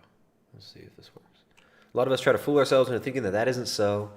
We want to arrogantly say that we make up what's good, bad, right, or wrong. But this moral relativism is a cancer. Now, it's a spiritual virus. And this guy caught that virus and he embraced it, but he can't even live by it. Here he is on his moral high horse, even though he says morality doesn't exist, preaching morality about what? Veganism. So Vegan Gains' spiritual ecstasy of his vegan spiritual ecstasy, his ecstatic vegan spirituality is all just about raging, right? It's about raging at people. It's about hating. It's sad. That kind of crap. So it makes it that much easier for them when they quit veganism to be okay with themselves, to be able to look themselves in the mirror, go to bed at night, because no matter what they do, they'll always be special, they'll always be loved. So your parents really should have just told you, we only love you if you're vegan. And I know that I have to meet these sorts of expectations to be a good person, to be not even special, just to be a decent freaking human being. You mean vegan, right? You mean just like you. To believe all the things you believe, right? Veganism. Even though you say morality is subjective, your subjective view is what everybody should submit to. What a hypocrite. So, I'd say that's the main reason I'll always be a vegan. I know that. You won't always be Vegan Gains, because you're all future ex-vegans. We've gone through this before. You will not always be vegan. You haven't always been vegan, and you will not always be vegan. When your meat suit expires, are you vegan? Right? Don't you believe that we're all just beasts, that we're all just dust? So what do you mean you'll always be vegan? Are you going to live forever, Vegan Gains? Come on. You know, I actually have to make some sort of personal sacrifice. It's not even a really major one. To be a decent human being. There you go. So that he admits to himself. He's talking to himself. It's fascinating, right? It's like this is his self-talk, his self-interrogation therapy. So he admits there he's making some sacrifice to be righteous and a vegan. Now, what is that? Is that, bleeding from your ass, burping and farting all the time? Is it being chronically inflamed and depressed? What is the sacrifice you're making?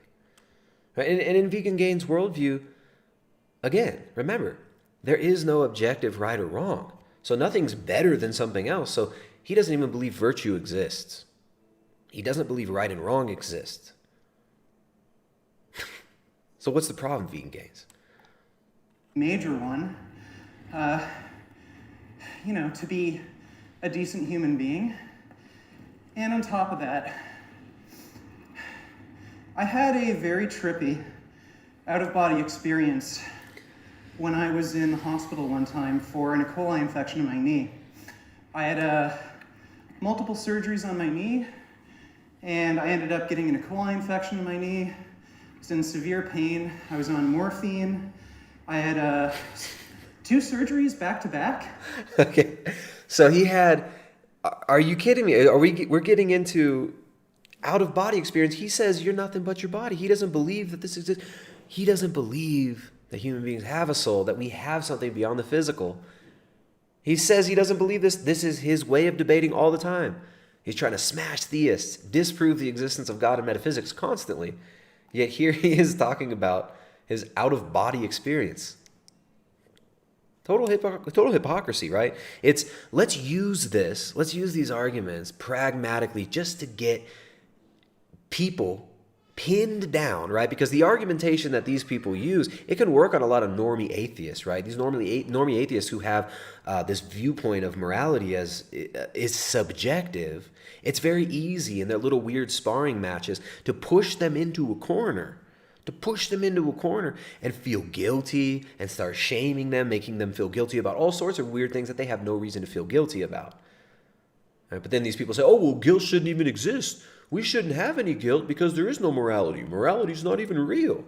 Well, then they're constantly using guilt and shame to try to make people behave the way they want them to behave. I was in the hospital one time. I'm a soy boy.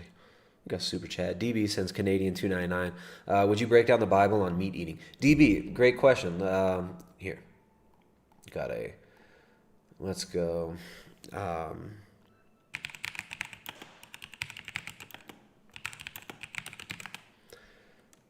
This one right here.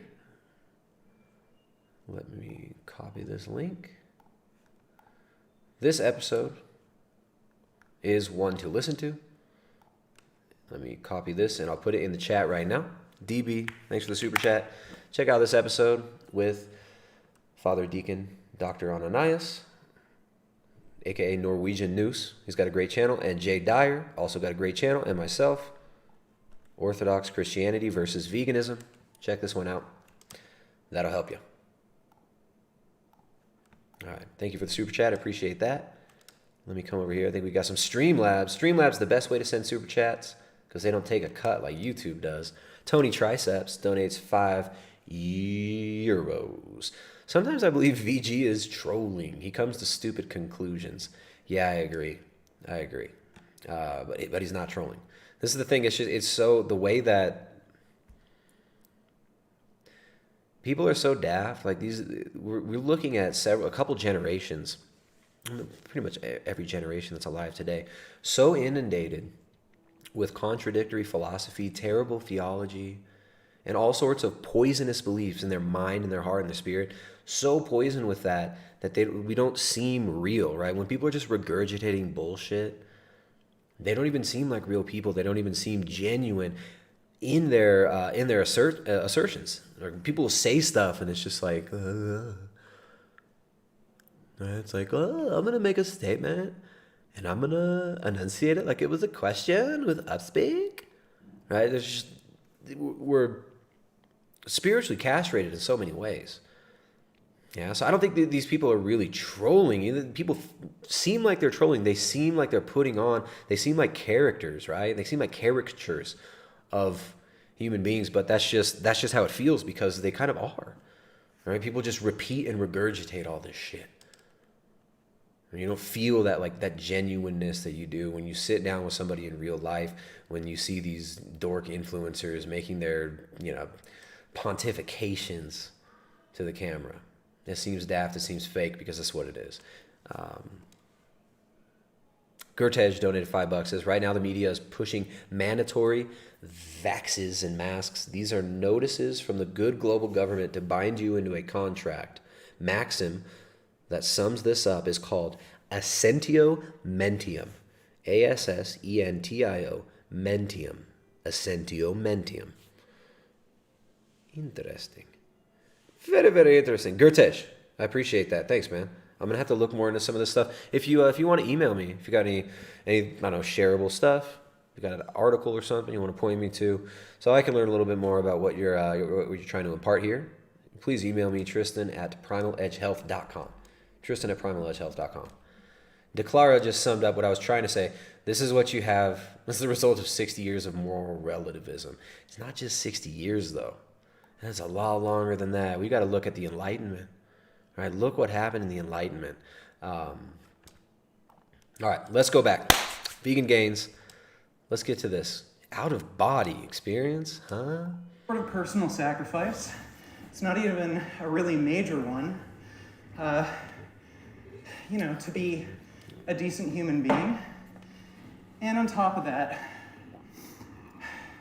I had a very trippy out-of-body experience when I was in the hospital one time for an E. coli infection in my knee. I had multiple surgeries on my knee, and I ended up getting an E. coli infection in my knee. I was in severe pain. I was on morphine. I had 2 surgeries back to back within, I think, 24 hours of each other, where I had to be put to sleep. And I was also given extra opiates, OxyContin and Percocet. And I think I overdosed. I think I overdosed on Oxy and Percocets. And I'm going to go ahead and base my spiritual beliefs on this experience. What? Sensation that I was dying, could feel my heart slow down, and I felt like death wash over me. And a few seconds after that, I left my body, and my consciousness molded into the universe. Here you go. Every planet, galaxy, molecule, every living thing. He was of the galaxies. He felt all the galaxies. And Neil deGrasse Tyson and Bill Nye. He felt the cosmic Bill Nye. The cosmic giggle. The cosmic goofy giggle of Neil deGrasse Tyson. Felt like a part of my fingertips. And I felt a sense of connection to everything that I had never felt before. This was before I went vegan, by the way, but I think it's a major reason why I ended up becoming vegan. So here's yet another origin myth from Vegan Gains. Here's a reason why he became vegan. First, he said he became vegan for health. It was because of the health reasons, right?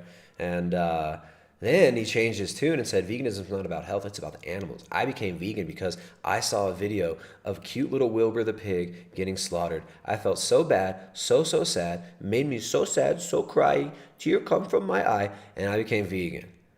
Now, I was high as shit on perks and oxys, passed out in a hospital, and I found my calling as a spiritual vegan. How many different origin stories are you going to give us, Vegan Gains?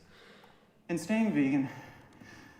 But in that moment, when I felt so connected to everything. Did you feel connected to the babies that you promote the infanticide of? The unborn human babies? Do you feel empathy for them? I realized that the harm that you commit against other creatures is the harm that you're going to have to experience yourself. This might not be true. It's just what I experienced and what I felt, but I do think it's meaningful. But yeah, I feel that, when you rape these animals, torture them, keep them in confined spaces, you're going to have to live that out yourself at one point. Okay, well, let's hear another thing that Vegan Gains had to say. Let me see. I think this is the right clip. Let's open this up with, I'll do VLC.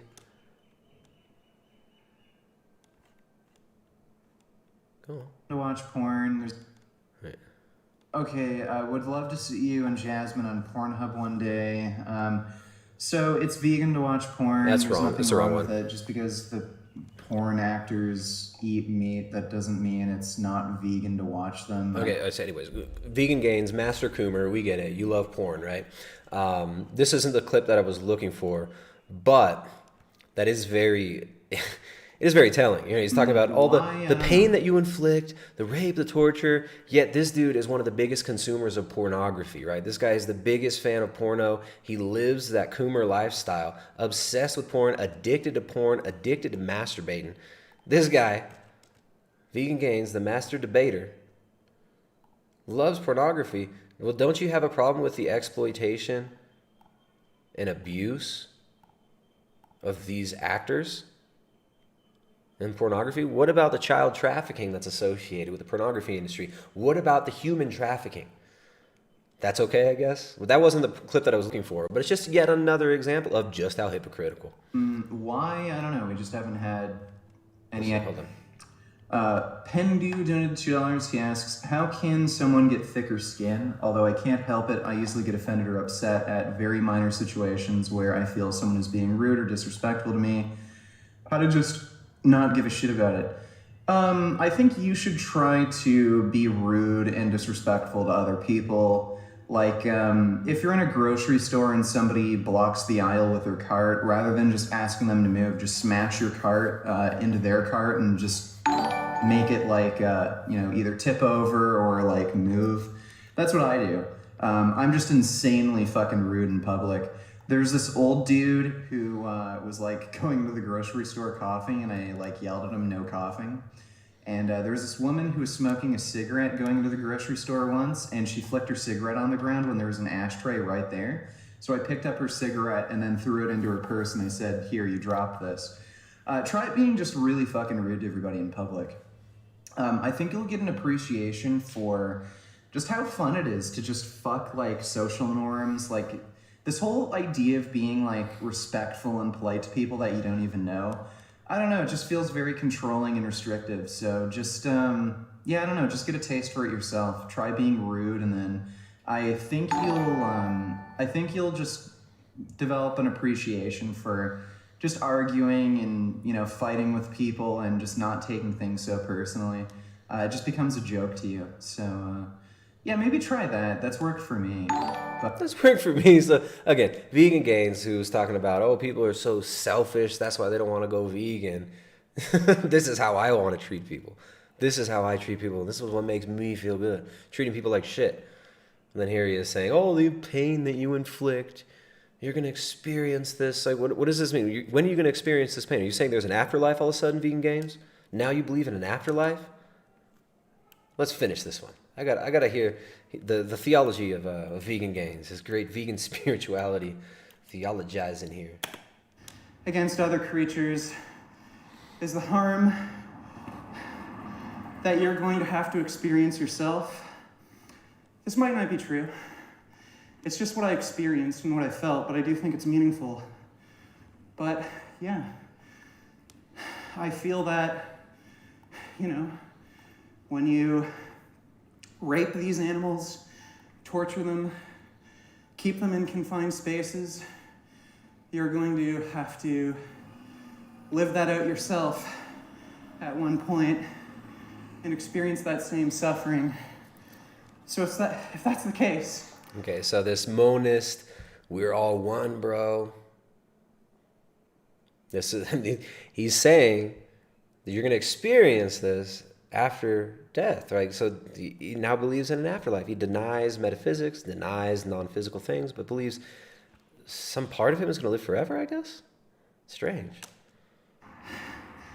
You're not going to escape the suffering you have by eating these animal products. If anything, you'll only make it worse for yourself.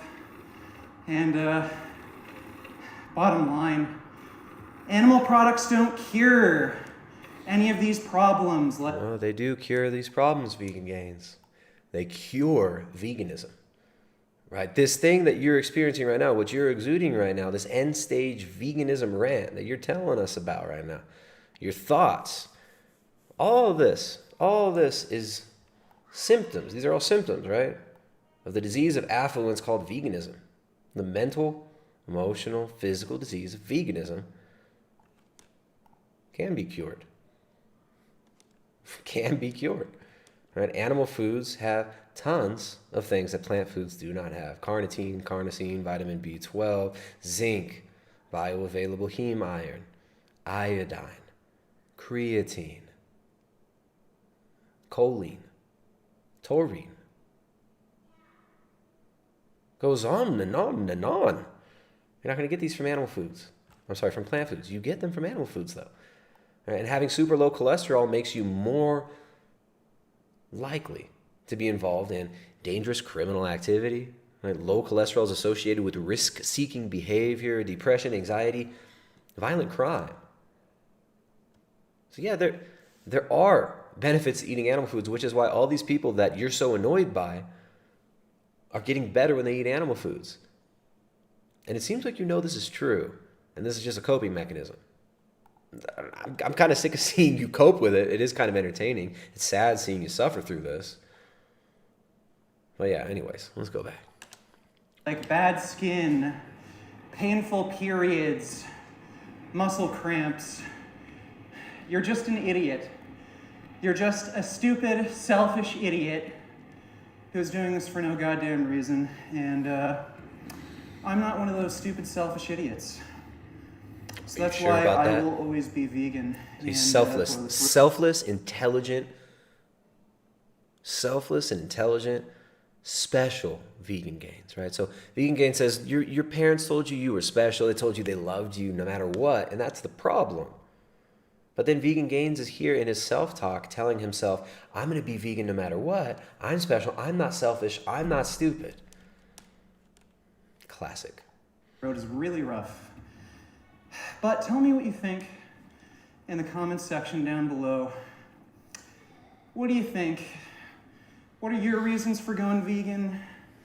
Your reasons for staying vegan? What are your reasons for not being vegan? Tell me what you think about this in the comments section, and as always, keep making those vegan and rollerblade gains. Damn. Look at that form.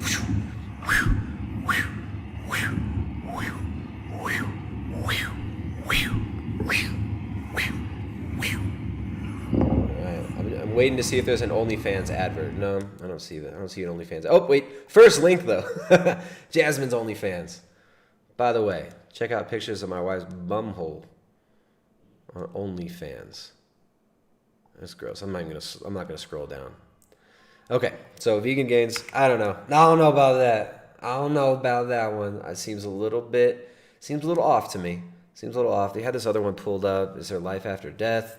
Let me just skip over here real quick. We'll hear one more of the thoughts from Philosopher King, Vegan Gains, and then we're going to move on to some better and actually probably funnier content concerning the vegan spirituality. Lifted out of my body. I saw myself like lifting out of the hospital bed through the ceiling, and then just my body and mind like dispersed into the universe, and I became the universe, and I just had this feeling of eternity, and every like planet and molecule felt like one of my fingertips. And I was like, we're all Joe Rogan, bro. It was a really incredible experience. So if everything in the universe is just a part of you, Vegan Gains, and most of the universe is not vegan, then what? Then eventually, I didn't die. I'm here right now. And after that, I experimented with mushrooms, and I had very similar experiences where I'd basically lose all sense of myself. I'd become the universe. I'd travel to different dimensions. And I've thought about what happens. Here, wait. This is how you properly do it, Vegan Gains. But as what? I knew not. The mushroom is a transdimensional doorway which sly fairies have left slightly ajar for anyone to enter into who can find the key and who wishes to use this power, the power of vision, to explore this peculiar and naturally occurring psychoactive complex. Naturally occurring psychoactive complex. Jump forward. There's just something about Terrence McKenna's voice that makes me laugh every time. I'm sorry, maybe you don't think it's as funny as I think it is. I just think this dude's hilarious. And so forth and so on.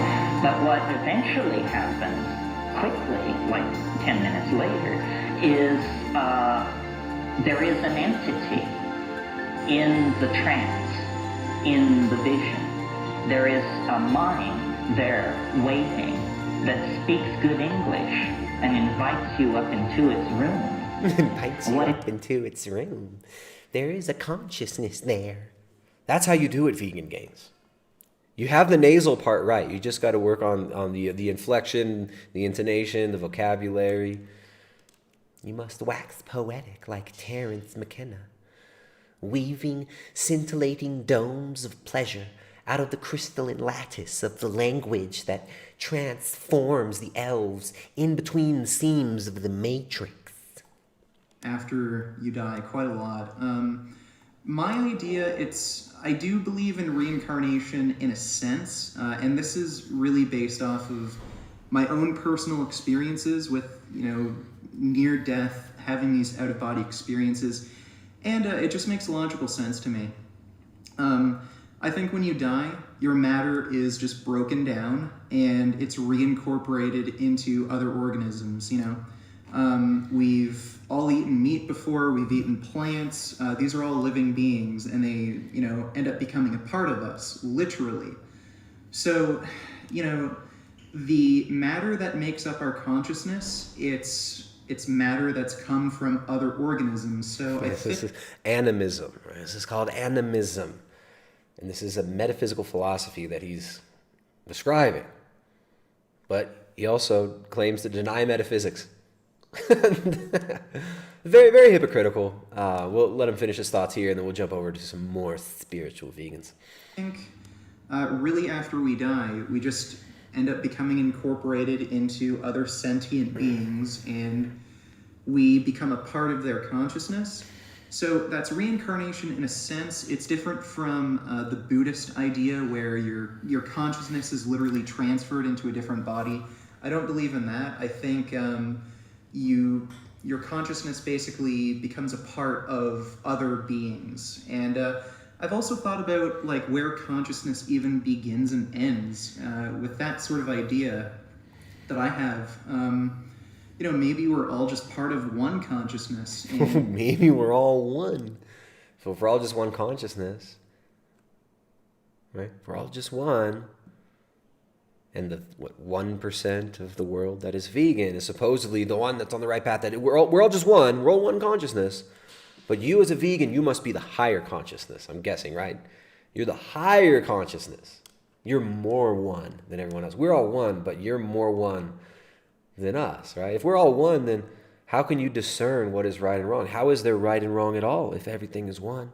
If everything's one, if everything's the same, how do you differentiate? Why differentiate between good and bad if everything is just what it is? It just is what it is. Everything is one. There is no right and wrong in that worldview. Just being in these bodies and the way our brain works, it kind of makes us think that we are individuals. And especially if you take mushrooms, it's a little easier to understand. You lose all sense of yourself, and it's almost like you feel what other people are feeling. It's almost like you're being spiritually deceived and manipulated and losing, like you said, losing touch with yourself. What else are you losing? All right, we got a super chat here. We got a nice super chat from Real Big Nuts. Sending $10 via the Streamlabs. Remember, you guys, the Streamlabs, that's the best way to do it. Streamlabs is the best way to send those super chats. Thank you guys for supporting the stream here. More support you guys give, the more streams you're going to get. Interesting justification process for the thoughts of stupid people. Moron vegan gains says moronic things as other morons think. Yeah, exactly what I was thinking. Dan's game. Vegan gains. Pontificating stupidly. Other people thinking, wow, I also have those stupid beliefs. And then we are all in our nice, stupid little fake spiritual echo chamber. All right, so there are a lot of videos about spirituality and veganism. There's tons of them. There's a lot of these. Let's see, we've got, okay, where do we even start? The drug that changed my life, vegan Cole Hastings. What do you know? Another drug-induced delusion. Let's start out though with everybody's favorite vegan superhero, Hench Herbivore. Hench Herbivore, the human hernia. Let's see what Hench had to say. This was actually when I was getting ready for the stream. This popped up here in the recommended. Where'd it go? In the recommended here. And when I opened it up, this just tends to happen with vegan videos. When I opened it up, it was at the perfect spot. So let's see if we can. Let's see if it stays because they're not live anymore. Yeah, nothing wrong with that. And where in the world are you, Danny? I don't know. Have we chatted before on here? I don't recognise the name. Except for this. So again, Hench Herbivore made a video the other day about his first mushroom experience. You could watch the last stream that we did, the last stream previous to this one. What was that stream called? What was it even called? I forget what it was called. But he talked about his mushroom experience. He had some laughs at that video. Got things wrong in the past though, very infrequently, but I have got things wrong. Big and Brett, the trolls don't evolve in deepness caverns like they were blind. This is like a Dr. Gregor slur. What the hell are you saying, Hench? What are you saying, man? All right, what is it? Infrequently, but I have got things wrong. Big and Brett, the trolls don't evolve in deepness caverns like they were blind. Ain't that the truth? Mr. YouTube, hi Paul, I was wondering that not having kids is better for the environment, for our financial status, and for the kids. Dude, when you're, all right, Hench Hernia, when you're doing these live streams, actually enunciate, read the actual question, read the comments, dude. We don't know what you're saying. You just sound like a bumbling fool slurring your words. Goodness. What do you think had been your financial status had you had kids? Yeah, little drains on your resources, aren't they? Little drains on your resources. Yeah. Kids are just little drains on your resources, aren't they? Bad. Which is part of the reason I'm not interested. I think, I don't know. Cyclone be still and oh god. Unintelligible slurring. Ain't that the truth? I feel mixed on it. I think, I don't personally think I can have an opinion on anyone else's desire to have kids or not have kids because it's their decision. You know, it's a natural drive within us is to reproduce, you know, to keep the... Just like, is it a natural drive to eat meat? What am I trying to say? To keep us going, you know, so we don't all die out. No, it's to have families, right? So you can pass on actually useful knowledge to your children. And we're told to be fruitful and multiply. Right? And the family is the nexus through which spirituality is taught to children. Right? That's the succession of our lives happens through our children. Shit, and if you get old and you don't have children, look how much you're slurring, struggling to read a few sentences, munching on your kibble, sitting in your coffin apartment right now. Right, telling yourself that you're saving the planet. Imagine how difficult it's going to be for you to read and speak coherently if this is how you speak, if this is your level of brain fog right now at 53 years old or whatever Hench is.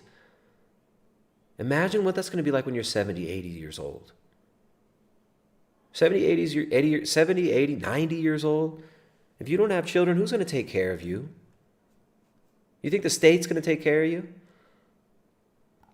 There's a lot of us now on the earth, but that doesn't affect that instinctual drive.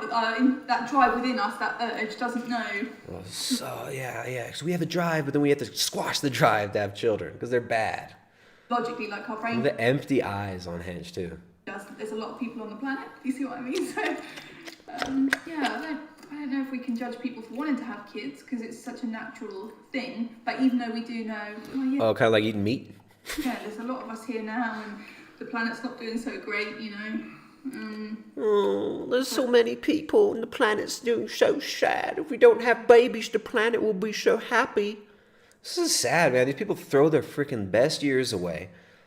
They throw their best years away in clubs, getting drunk, taking drugs at festivals,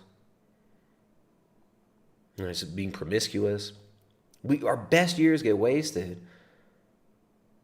And that fertility window gets closed up and you just get constantly programmed with this stuff about, oh, kids are bad for the planet. Kids are bad for the planet. So we had to hit upon Henge Herbivore there because we talked about his spiritual gains last week. Now we've got this young man, Cole Hastings. We're looking at the male angle here. We've got some ladies looking to be spiritual, looking to be vegan, want to learn how to ascend to the next level of ascended masterdom as a vegan. We're going to hit up some female spiritual leaders soon, but first let's listen to this dude, Cole Hastings, and right after we read some super chats. We got at least one super chat here from DB saying Canadian 5 Canadienses. Thank you. Tell Papa Trudeau up there we hope all's going well in Soviet Canada. We got DB says Stench Herbivore's girlfriend is projecting her desire for children. You, my dreams, and my childhood. Here you go. Stench Herbivore's girlfriend is projecting her desire for children, but Stench probably had vasectomy, so too late for that. That could be the case. It could just be that neither one of them wants children. It could be that they both know that they're past their prime. Who knows what's going on? But that's definitely a possibility. If Henge did get a vasectomy, I wouldn't doubt it. It is a rite of passage in the vegan world, especially if Dr. Greger himself performs said vasectomy. So thank you for that super chat. Canyon donated $5 via Streamlabs. Says, love the streams, keep it up. Maybe one day Richard will see the light. Yeah, hopefully. Yeah, I think what it takes for some of these people that are so wrapped up in this, these cult gurus, which Richard is kind of like a low-level cult leader. Right now, he has too much social anxiety, and he's too afraid of real human interaction and of real human connection to actually be a real cult leader, but he's got his online cult personality. His whole persona is based around the feedback that he gets from his audience, telling him what an amazing vegan he is. Right, and from his childhood, right, like he came onto the vegan scene as a child. Was he like 19 when he started his vegan channel? How old is Vegan Gains? If he's 30, that's pathetic, right? If that dude's already 30, but it's pathetic. But sometimes what it seems to take with a lot of these people is they kind of have to have their glass house crumble. I hope it's not the case with Vegan Gains. I hope he doesn't have to suffer too much more. But sometimes people have to get pushed to that breaking point where everything falls apart. And as long as he's being reinforced consistently by his audience, he's got this false persona that's being polished. The glass house is always being polished by all his followers, and that makes it hard to leave. It makes it hard for him to see outside of it. So it's kind of difficult to gauge. But yeah, hopefully he figures his shit out. Hopefully we all figure his shit out. It's no secret that psychedelics are now making their way to the forefront in terms of helping people with PTSD, depression. Yeah. There's no doubt that these drugs are going to help people with PTSD. This I gotta say, this is such a scam. And I know there are some people who have gotten certain benefits from tripping their balls off. But man, to say make a blanket statement like these are medicinal, these should be used medicinally. I know a lot of you watching this have seen this too, but I've seen a lot of people really screwed up by these things. And this isn't something that I'm not just some prude. I never touched these things as a child.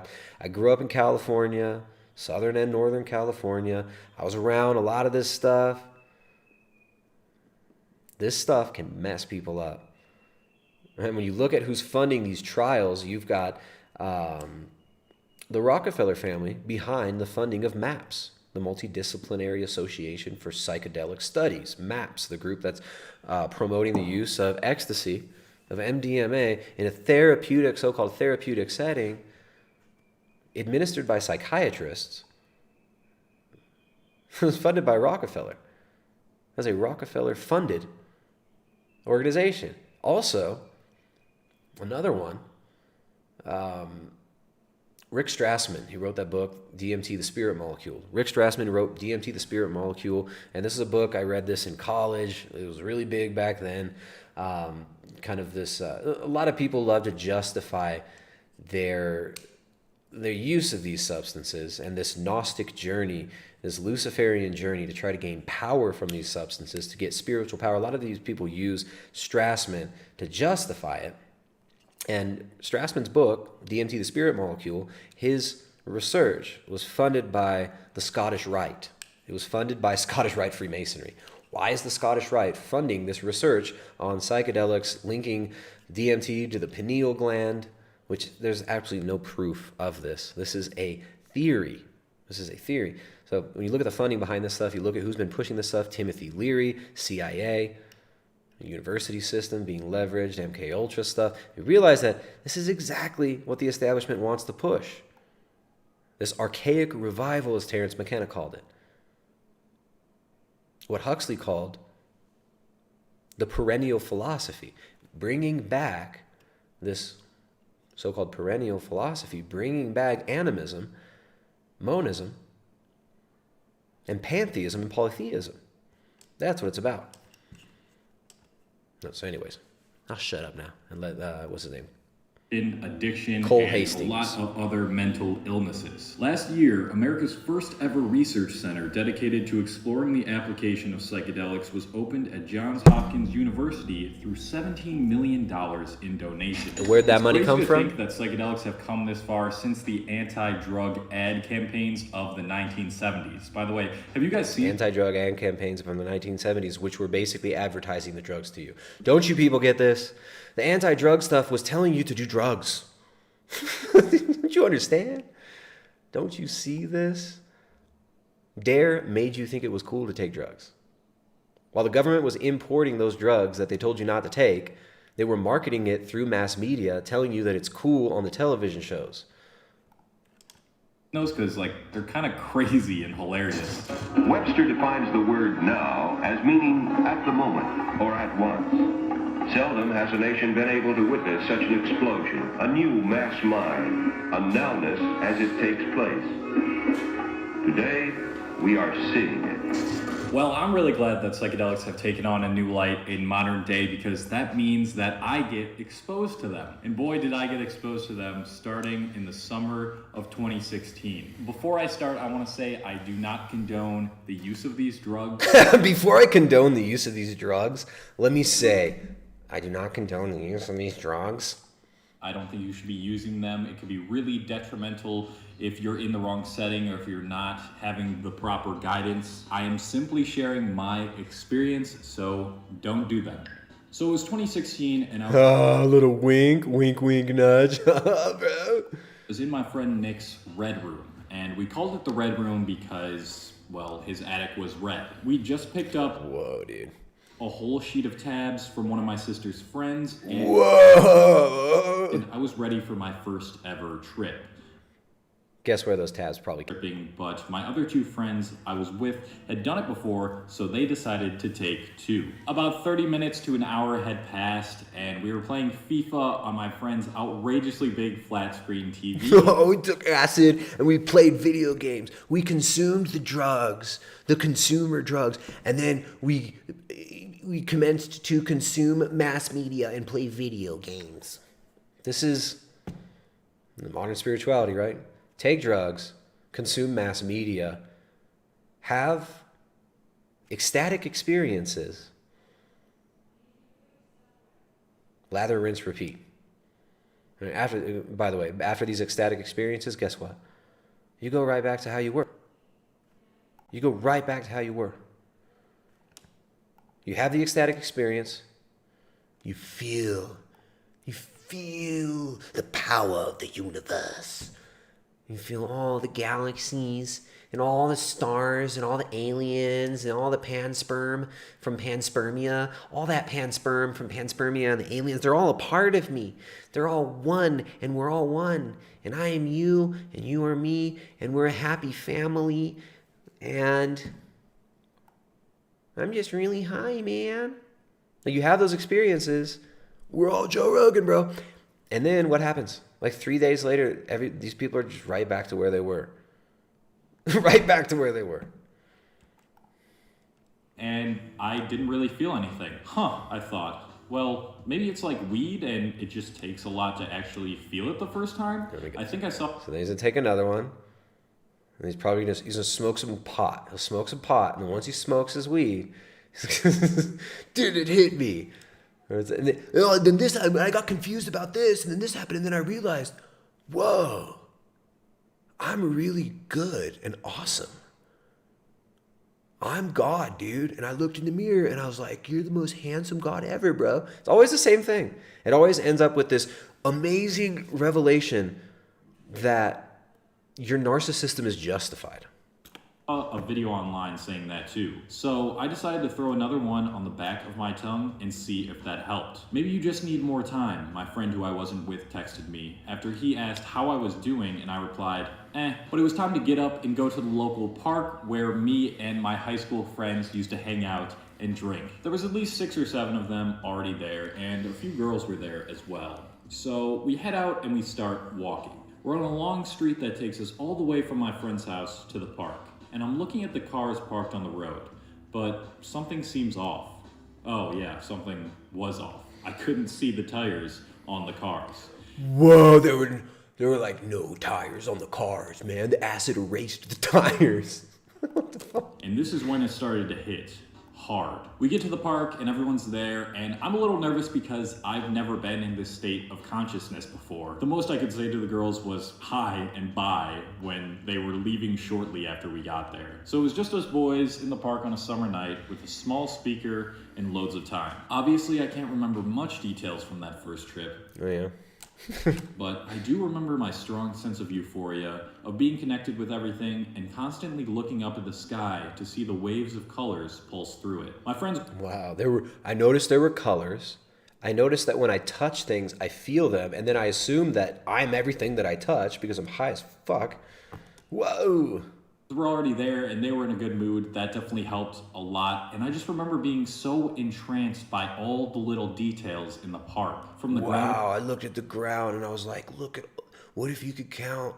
You couldn't even count all the grains of sand in the ground. And when you get really close, the grains in the sand, they look bigger and some are shiny. And I was like, oh, look at the shiny stuff in the ground. I'm God now. We stepped on to the texture of the brick wall we would all sit on. Whoa, textures feel cool and weird. And the pure darkness of the park made the hallucinations even stronger. I remember looking at my friends' faces and watching them warp to the point where they looked like creatures. Not that they, look like creatures usually. Actually, they do.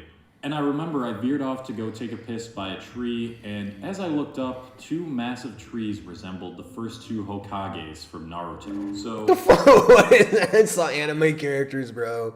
Whoa. All right, let's jump forward. How did this change your life? Where's the life-changing revelation here? And textures. All right, we're back. Has happened every time I've tripped since. I now see the world differently in a way that's kind of hard to explain, but I'm gonna do my best. Basically, reality through a normal, sober human's mind feels almost less real than reality while on psychedelics. Yeah, it makes you feel more. I feel the real reality when I'm high. When I'm not high, I don't feel the real reality. See how delusional this is?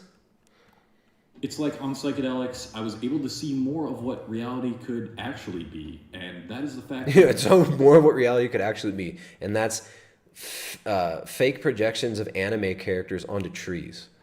Damn, bro. All right, another one. Vishuddha Das, another vegan spiritual leader. Let's hear a little bit about his spiritual experience, right? There seems to be a common thread here of needing drugs and alter your state to get to these high levels of vegan ascension, to become a vegan ascended master. You need to get high as a kite.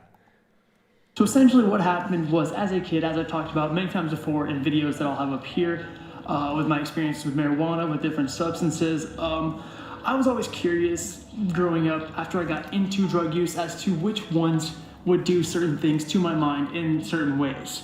And through research with my friends, just kind of out of the blue, on using Google, different stuff like that, we came across lysergic acid diethylamide, or LSD. We discovered LSD, and we kind of noticed right away that, wow, not only is this compound really cheap and it lasts a long time, but it's said to many to have absolutely profound effects on the mind and body.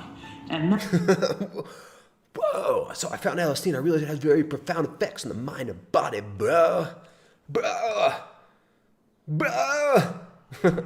Jay Dyer says, bro, I realized dirt is a lot. That got us curious. Dude, dirt's a lot. Bro, I was so high, I was tripping balls, and I was like looking at the dirt, and I realized that like the texture of the dirt is like amazing, man. It's like, whoa, there's so many dirts. There's so many. So we kept looking, we kept searching, and we came to realize as well that not only this, but this compound was, if you were taking pure LSD, it was completely safe. It was fine for your health, it was fine for your body, it had no lasting side effects besides the psychological ones it took. Besides making you dress like a freaking cartoon character, besides making you think that dressing up like a freaking dork in a poncho is gonna make you spiritual. And I love the spiritual costumes that these hippies have, right? This guy's like Jared Leto hippie chic, right? Jared Leto Jr. here. Keep going, Jared. On the drug. So essentially your state of mind going into this trip was a major factor in how the trip would influence you in totality. And so that really interested us, and it got me curious, and two of my best friends curious, and we decided, when we were 16 years old, yes, 16, we were pretty young, we decided to experiment with this substance known as LSD. So essentially what we did on our first trip was not too crazy, but the explanation itself will come afterwards. What we did was we got the LSD, it was kind of late at night. What you really want to do with a lot of LSD compounds, and what it says is, you don't really want to take it in the middle of the day because then once it wears off at night, you can't sleep, and that's never fun. Where's the comments? So what we did instead was we took it, we got this compound. We took it, we got high. Why does YouTube make it so hard to...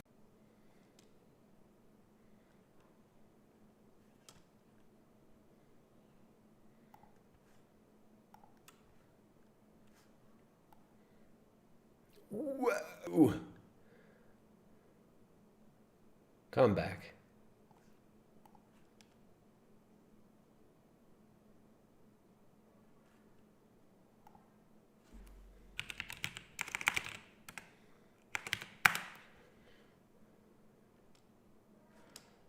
Come back.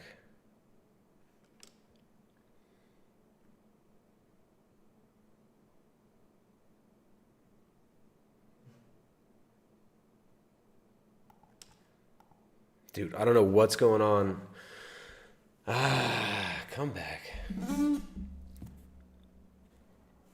Yeah, no, it comes back in buffers. It comes back in buffers. Something is very strange. All right, I think we're good now.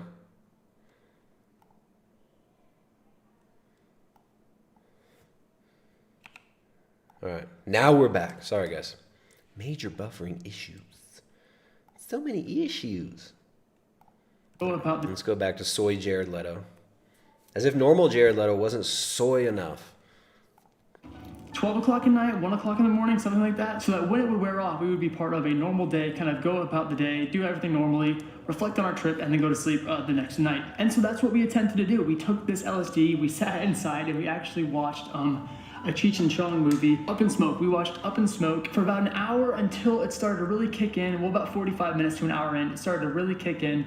or so we thought. It was kind of a placebo high, so we decided to walk to this gas station and get some snacks and stuff. We had a lot of plans, a lot of written ideas of what we wanted to do on our trip once we got back. Very simple things, which is good if you ever do LSD. What you're supposed to do is kind of have a guidebook or what you're going to do during your trip there with you, so you have a plan. So our first plan was to go get drinks and snacks. So we walked to this gas station, got some snacks and drinks, and then it really hit me. And this is the most amazing feeling I've ever had in my life, almost bar none, was this first wave of LSD kind of hitting my mind and body. It felt like I was getting a power up. Like there's just these waves of emotions and feelings I'd never had before. Just waves of confusion. I started experiencing waves of confusion. Well, they started the trip out right, dropped acid, watched a Cheech and Chong movie, then went to 7-Eleven to buy some Scooby snacks, and then came home. This has changed my life. How it changed my life. Look at this. How many? 669,545 views. I'm gonna do a spoof video with like the same title. I wonder if we could get 500,000 views like this. Coursing through my veins, and it became euphoric, and I started laughing, and I started uncontrollably laughing, and I didn't know what to do at that point. So we just got our drinks and snacks and left. We started walking back to our friend's house, and we started noticing things, and I think that was the first time I noticed, just like this, the kind of beauty of nature. Now take it. It was the first time I ever noticed that things are like beautiful. I never saw anything that was beautiful before. Whoa. Whoa. We weren't in the woods. We weren't anywhere like this at all. We were in a regular old neighborhood, but we're walking back, and this sprinkler was on, and it was shooting out water. And as it was shooting out water, I could see every single little microscopic droplet of water coming out of this sprinkler system. And I stood there, and I was transfixed by it for minutes, probably 10 minutes or so. I just stared beautifully. Because you can't, if you were not high, if you didn't take acid, you can't see water droplets. But when you take acid, you finally see the world for what it is, and you can see things that are there like water droplets. It was just so profound, dude. So they watched Cheech and Chong. They went to the store to buy beer and candy. And then he realized, deep realization, whoa, stuff's beautiful, man. Beautifully at this amazing system that was just giving life to this yard and expressing all this water, and every single drop my brain was picking it up, and it was blowing my mind. It was absolutely insane. It was beautiful. And this is what's so sad, is it's like you can look at raindrops, you can look at the beautiful patterns that you see around you, you can look at, and we can see beauty without being high as fuck on research chemicals, LSD, and mushrooms. Every single trip that these guys explain, every single experience that they're talking about is completely attainable without drugs. Admiring the small details around us doesn't require getting stoned to do. But these people, like, look what's with the uniform too. Look at his tripper uniform. This dude looks like every kid at UC Santa Cruz when I was 18 years old. This dude looks like all my buddies at UC Santa Cruz in 2005. This guy, where is he? Where does he live? And we kept walking. We almost got back home, and there was a caution light going on and off. This very therapeutic yellow light just kind of flashing the entire time, and that too transfixed us. And we stood there, and we just there was a light flashing, the caution light. We were like, whoa! It was just amazing. We were completely transfixed, and we all sat and stared at this blinking yellow light for an hour and a half, and we realized we're all God, bro. We watched these photons of light just hit our eyes, and photons. Did you know that light is photons? Whoa! Every single time. Whoa! You and me are also photons, dude. We're light. Whoa! It was like magic. This amazing machine just blaring caution to make sure drivers were safe and just hitting us with this beautiful ambient yellow light, kind of mimicking the sun in a sense. And I think those were the first times I'd ever really gotten a knack for what nature could really do to the mind and body on a chemical level, how it could change our perception of what's going on. We were so amazed that a light would change our perception. It's like, did you know that looking at something changes your perception? right? Like I'm looking at my left hand and I'm perceiving my left hand, but I can change my perception to look at my right hand. Whoa, dude. And so we kept going home. We ended up getting back to the apartment. Crazy. What happened next was we put on Pink Floyd. We sat down, all of us in the room. So we were trying to think of like, what is the most stereotypical thing we could do? So we got back, we put on Pink Floyd, Dark Side of the Moon, threw on The Wizard of Oz, synced it up, watched Pink Floyd, Dark Side of the Moon with The Wizard of Oz, and smoked weed and ate Scooby snacks. Whoa. Room with our snacks. We put on Pink Floyd and we watched the movie Alice in Wonderland with the sound off, but with Pink Floyd's The Dark Side of the Moon. Oh, I called it. Whoa, whoa, whoa, whoa, whoa, whoa, whoa, whoa, whoa. We ain't normies, dog. We're super advanced psychonauts. We're not going to watch The Dark Side of Oz. We're going to watch Alice in Wonderland with Dark Side of the Moon, man. Whoa. Through the entire movie. Now, if you've never done this, I highly suggest you try it. I haven't watched this before, too. It's just so obvious what it's. These people think that they're so cutting edge, but they're walking stereotypes of themselves. You're a freaking cartoon character, dude. Doing this, whether you're sober or on drugs, it's an amazing experience. We basically just listen. The whole album pretty much syncs up with the movie. So the whole movie, the whole album, they flow together very well. So we ended up watching this whole entire movie, just transfixed by it. Absolutely blown away. Me, I was just starstruck by this music, by the cinematography, by how they kind of influenced each other and how they worked together in a sense. It was amazing. It was a beautiful time, and it was really something that I didn't take in the moment, but it came back to me because now I'm kind of a cinemaphile. I love movies. Now I love movies. I love consuming movies. I didn't even realize how much movies are awesome before, and now I watch them all the time. Wow. Pretty much every movie that comes out, when I'm home, I watch all of them. I love cinematography. Absolutely love it. And I think it's because of the way Pink Floyd kind of merged their music with this simple classic old movie that really stuck and resonated in my brain. Yeah. But yeah, it was beautiful, and it's cold out here. It's like 40 degrees. But after that, pretty much it got a lot simpler. We were tripping, we were peaking. It was a beautiful experience. We all just kind of hung out, talked about life, told stories. And then we decided we didn't want to be inside anymore. A lot of the time when you're on LSD, when these compounds are really kicking in hard, you don't want to be in enclosed spaces. You don't want to be too claustrophobic. You want to be out here doing this, being with it all and not having to feel like you're stuck somewhere. And so you should be out here in nature when you're tripping, man. But then this whole trip, they're watching Cheech and Chong, listening to Pink Floyd and watching Alice in Wonderland, and drinking beer and eating Scooby snacks. Whoa. All right. So I don't know. It seems like he's still kind of doing some similar stuff. He's talking about Tantra now. Tantra. It was like the most amazing tantric experience ever. We called it the Tantra Side of the Moon. Whoa, oh, now he's got look at that. He's become, like I said before, you are a literal cartoon character now. Why do you people turn yourselves into freaking cartoon characters? Look at this. He's morphed. He's gotten so high. He's gone so far into his stereotype that he's become a cartoon character in the movie Waking Life.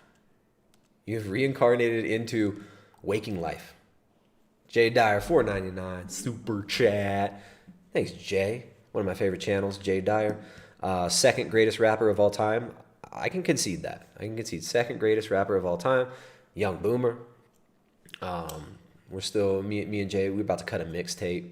We need a producer. We're trying to get Young Virus to produce our mixtape.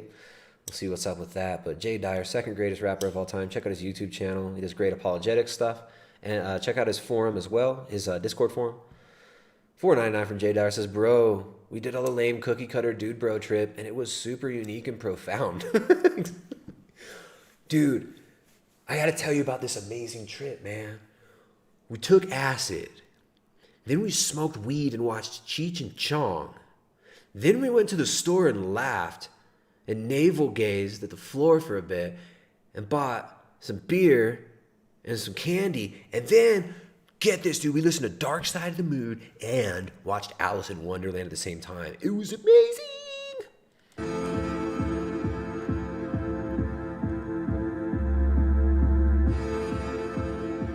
Greetings, Soul Family. My name is Rashida Das, and I assist people with self-improvement and spiritual growth. And today we're going to talk about Tantra. Essentially, Tantra. What Tantra is, what it's not, and how by understanding it we can approach the philosophy or just know about the philosophy. All right, we're not going to get into Tantra right now. Thank you. What is it? Vishuddha Das. Vishuddha Das, thank you, man. I'm guessing, I was trying to figure out where you live, but I'm going to assume it's either like LA. It's either LA or Berkeley, South Bay area. If somebody can confirm, please. If he's in Santa Cruz, I would definitely not doubt it. Let's see. Why do I have this pulled up?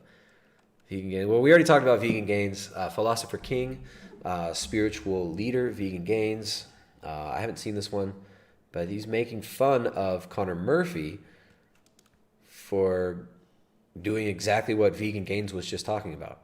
Vegan Gains was just saying how he took drugs and had these spiritual realizations, but now he's going to rip on Connor Murphy for having the same delusional spiritual realizations with drugs. Well, I guess we'll watch maybe a moment of it just to get a taste, and then we're moving on to the female spirituality for the ladies. Ooh, ooh, witchy woman, see how high she flies. Ooh, ooh, witchy woman, see how high she flies. Hi everyone, and welcome. Hi everyone, and welcome to another nasally bitch session from me, Vegan Gains. To another episode of... And today we're going to be taking a look at Connor Murphy. I'm sure most of you know of him. Basically, he ran the dumbest fitness channel imaginable. He'd just take his shirt off in front of girls and record how they reacted. And recently he had some kind of weird mental breakdown or something, and he claims to have had a spiritual awakening. Yeah, I finally had the pure, actual spiritual awakening. You know, it starts out understanding this whole concept of oneness and non-duality on the intellectual level, and I was there for a long time. You know? So which, again, this is the exact experience you described, Vegan Gains. You fucking hypocrite. Meditating, understanding these things on the intellectual level, but then I actually experienced it, right? So I experienced this whole incredible concept of non-duality, oneness, the collective consciousness, right? Remember Vegan Gains said, it's like we're all like on a certain level, we're all one, and maybe consciousness is all one. Right, that I'm the universe, stuff like that. And then I had these incredible realizations that kind of fermented in my mind, and now I realized, wow, I know enough through direct experience that I could tell people about this. So Connor has been acting pretty crazy lately So Connor has been acting really crazy lately and essentially saying the same things about the realizations that he had, which were essentially the same demonic realizations that I had. And I'm going to go ahead and criticize him for saying the same things that I just said in the video that Tristan just watched, because it doesn't matter to me because I have no standards and I'm a complete hypocrite. Since he claims to have had this whole spiritual awakening experience, and since then he's been promoting some pretty stupid, dangerous ideas and doing some pretty stupid, dangerous things himself. What, like veganism? Like veganism? All right, so Connor Murphy, another victim of psychedelia, right? Connor Murphy, I'm not here to kick on a dude when he's down, right? But anybody who saw some of the videos that he put out in the last few months, his channel, it got weird, it got dark, but it's not surprising because I've seen this happen to so many freaking people who lose their shit from taking ayahuasca or a bunch of acid or mushrooms. They fracture themselves, they have a traumatic experience, and then suddenly they think that every thought that pops into their head is the absolute truth that is just come down from the gods of Olympus, right? They get high as shit, their psyche shatters, and then suddenly they become, they think they're Jesus. They think that they're going to save the planet. They think they're going to save the world. Now, Vegan Gains, he didn't manifest his nonsense in the same way as, Connor Murphy. Vegan Gains decided to embrace veganism and go on this journey of being the vegan rational guru. Whereas Connor decided to take I'm going to be the spiritual guru route. But Vegan Gains, who had the very same realizations, will criticize him, right, for acting on the same realizations that he had, which are delusions. Right? You guys share the same delusions, Richard, and you're being hypocritical, dude. Namely, his 40-day water fast. He's planning on not eating anything and only drinking water for 40 days. And okay, we're done listening. I can't hear Vegan Gains' voice anymore. It's just too spiritual. Let's see. We've got veganism and spirituality. What is the relationship between diet and spirituality from the New Earthlings, which I gotta say, I haven't even seen this video. I haven't seen any videos from them, but they're one of my new favorite channels. We've got that one. Then we've got Wolf and Time Luna Lux unboxing, vegan self-care and spiritual growth subscription box. All right, now this seems like it just perfectly embodies our good global citizen spirituality. And then we've got this one, which I got the screenshot here for my cover image. Actually, I haven't watched any of this video yet. I just pulled the screenshot from her looking all weird like that. We've got fun vegan recipes, full day of witchy plant-based eating. You will drill. All right, guys, which one? Witchy woman? Witchy woman with marketing skills?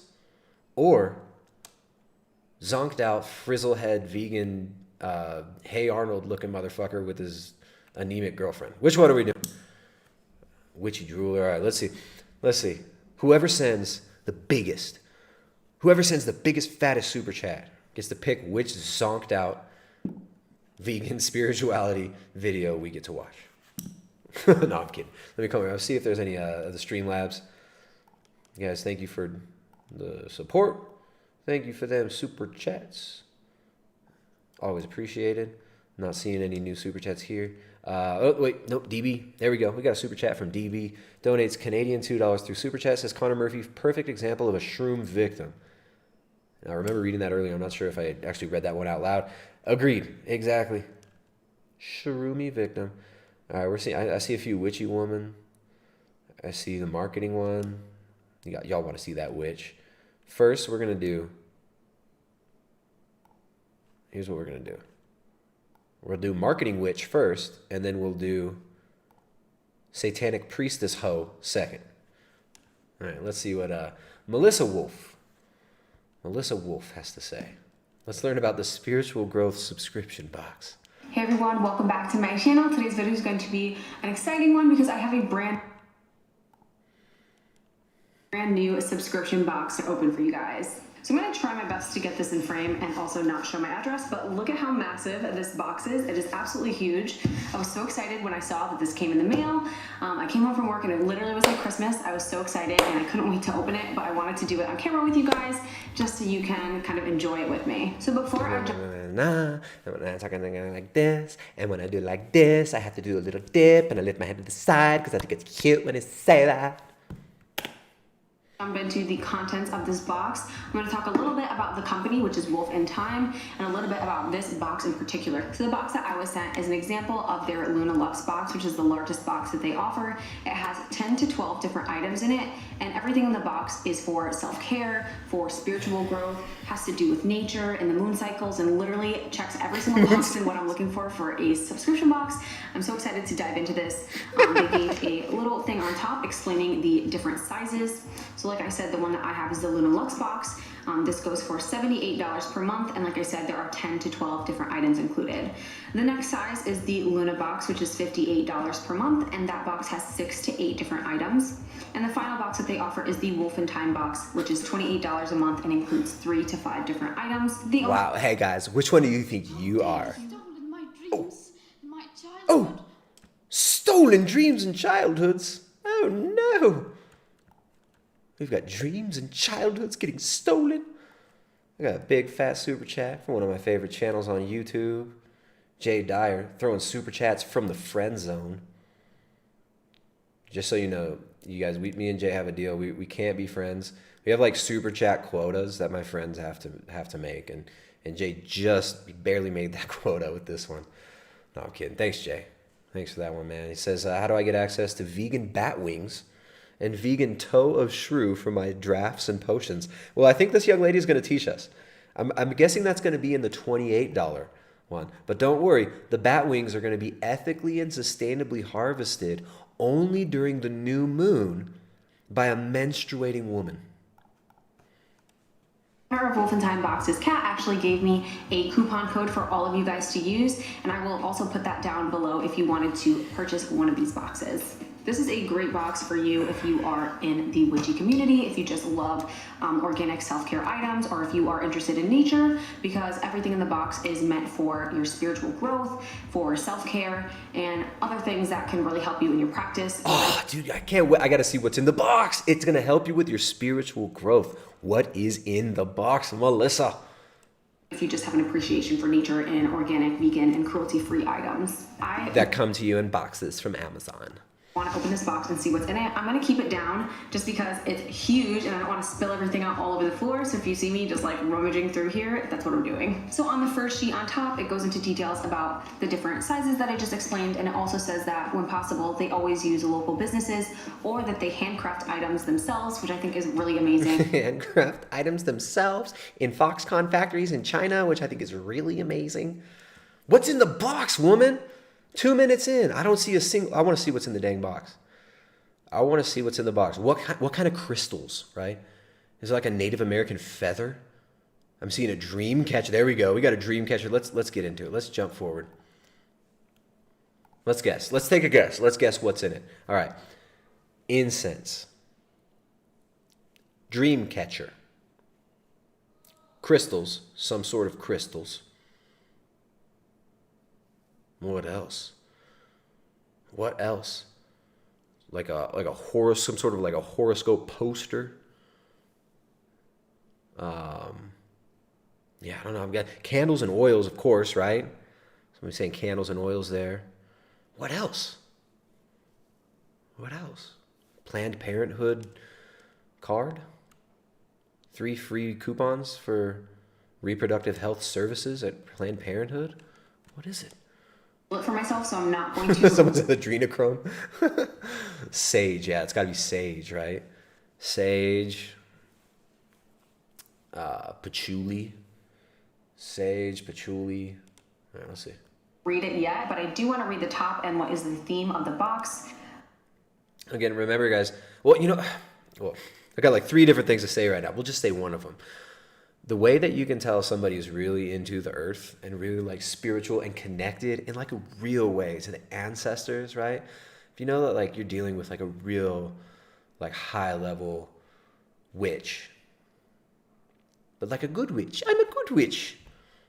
Moonstones, yes, that's the one. A good witch that's really good with energy work.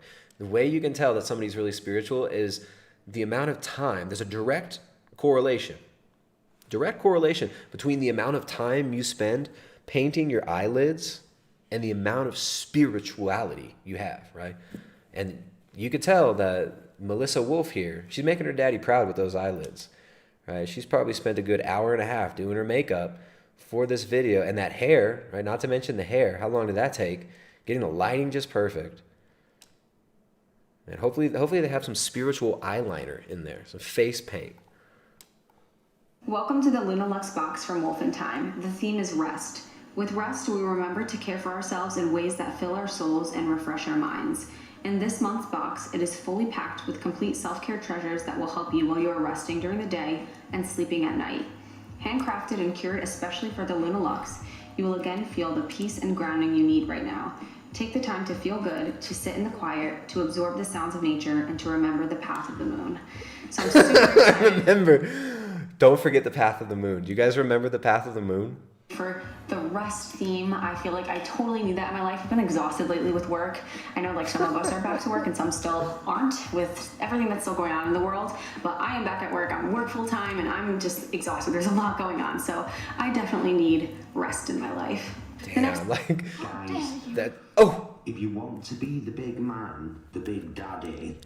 You want to be the big man, the big daddy. We've got someone who wants to be the big man, the big grumpy vegan granddaddy.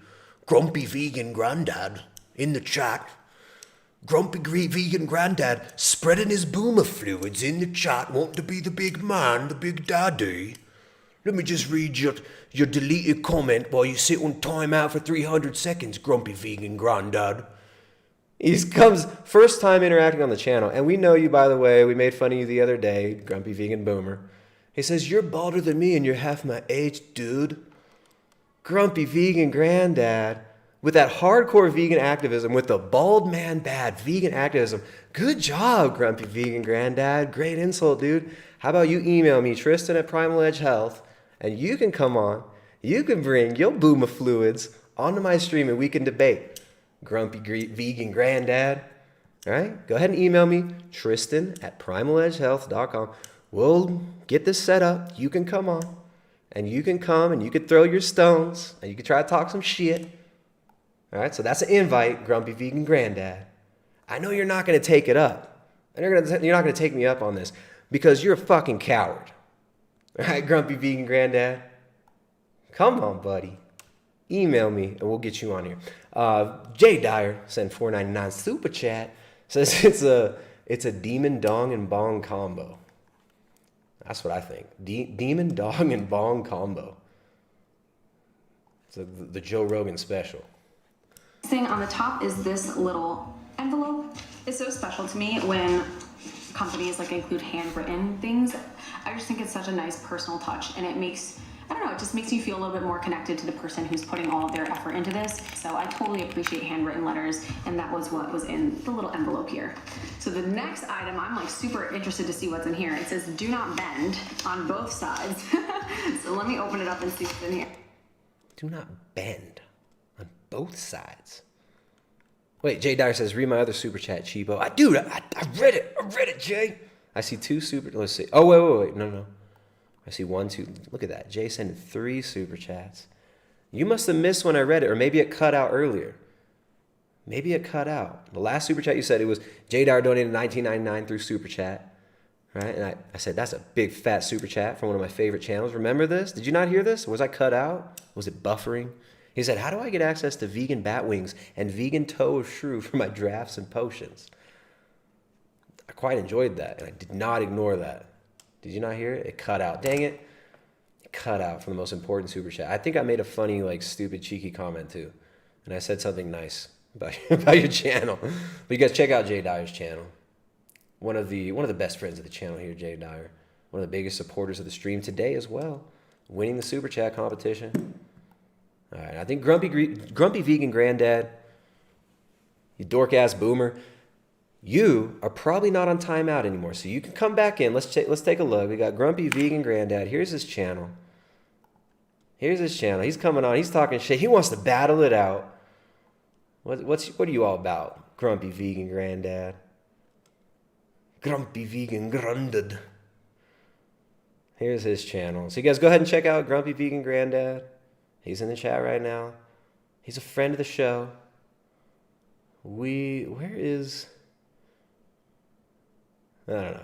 We'll see what's up. He's saying bald man bad. He wants to duel it out. Come on here. His name's Dan Shepard. Oh, there he is. He's an actor, an activist, and a YouTuber. Universal defender of the innocent. Planetary defender of the animals. Check out Grumpy Vegan Granddad and look at this. Look at this. Magnificent channel with such good content. We'll check this out a different time, though. We're not going to spend too much time on you. But yeah, Grumpy Vegan Granddad, come on the show. Come on the show sometimes. Oh my god, so pretty. I'm just so pretty. Oh, it's a dream catcher. Wow, look at how pretty this is. Oh, dream catcher with a feather. Oh. It's a green catcher with a feather. Oh, man. This is so cool. This is so cool. It's going to catch all my dreams. How pretty this is. Oh, my God. It's not very pretty. Yeah. Oh, my gosh. That's so pretty. Oh, my gosh. Is it vegan? You guys see this? It looks like rabbit fur there. That ain't vegan. It is like a really, really beautiful hand made. It says right on the back that it was made by Kat Grady, who is the owner of the Wolf in Time boxes. This is just so pretty. There's a stick, some beads, a leaf, and a feather in it. And it's so funny because in my last video, I told you guys feathers were so special to me. And They're so spiritual. Feathers are so special and spiritual. That I got this month. So I think that's so cool. This is so soft. I'm not sure what this is, but obviously everything's cruelty free. This is not real fur. Yeah, this is not real fur. Don't worry. This is some fake ass shit that comes straight out of China. Oh yeah. Oh yeah. Oh, we got Grumpy Vegan Granddad in the chat. In the chat, like a child, pulling some more bald man bad. Grumpy Vegan Dada, you get to go on timeout again, faggot. There you go, timeout again for Grumpy Vegan Granddad.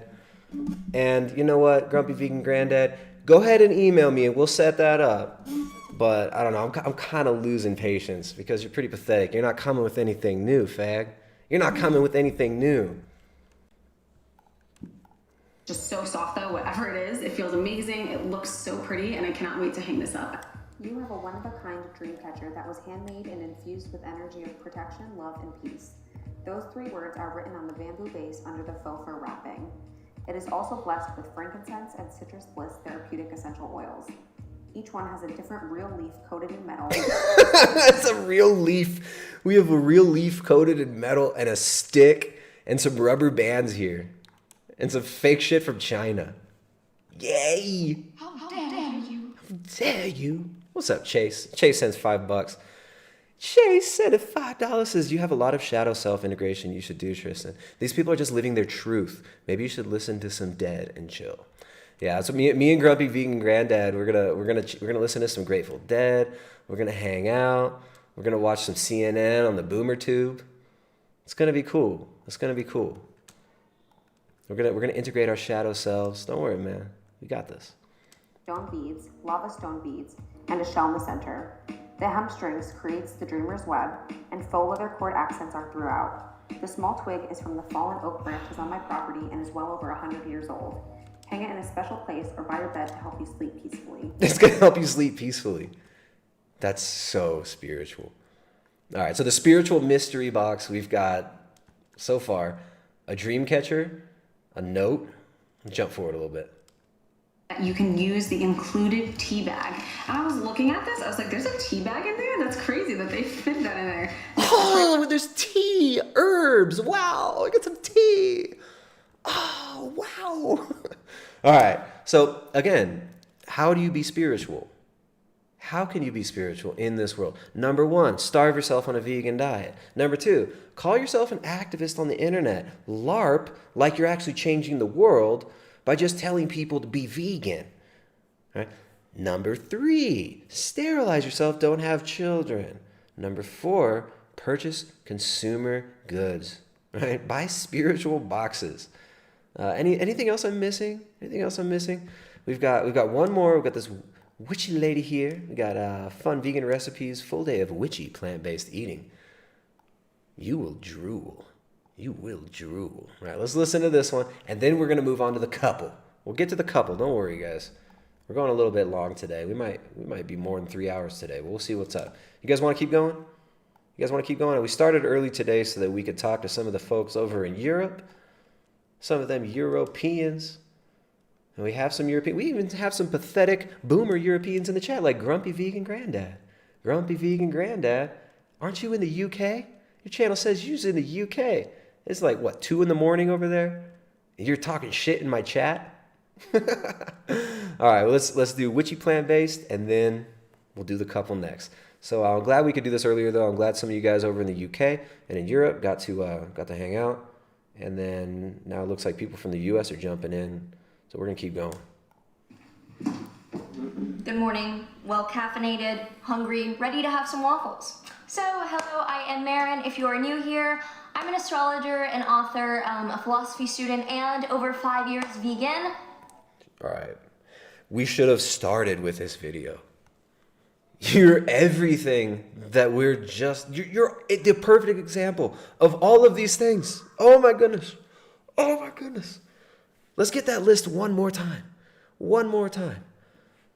She's got that vegan physique. We'll say that. She's got that spiritual makeup, right? One of the things about being spiritual, spirituality, true spirituality, one of these things that you have to focus on is looking really pretty and hot on camera. Super important. Good morning, well caffeinated, hungry, ready to have some waffles. So, hello, I am Marin. If you are new here, I'm an astrologer, an author, a philosophy student, and over 5 years vegan, which is why I'm making these, animal-free cacao waffles.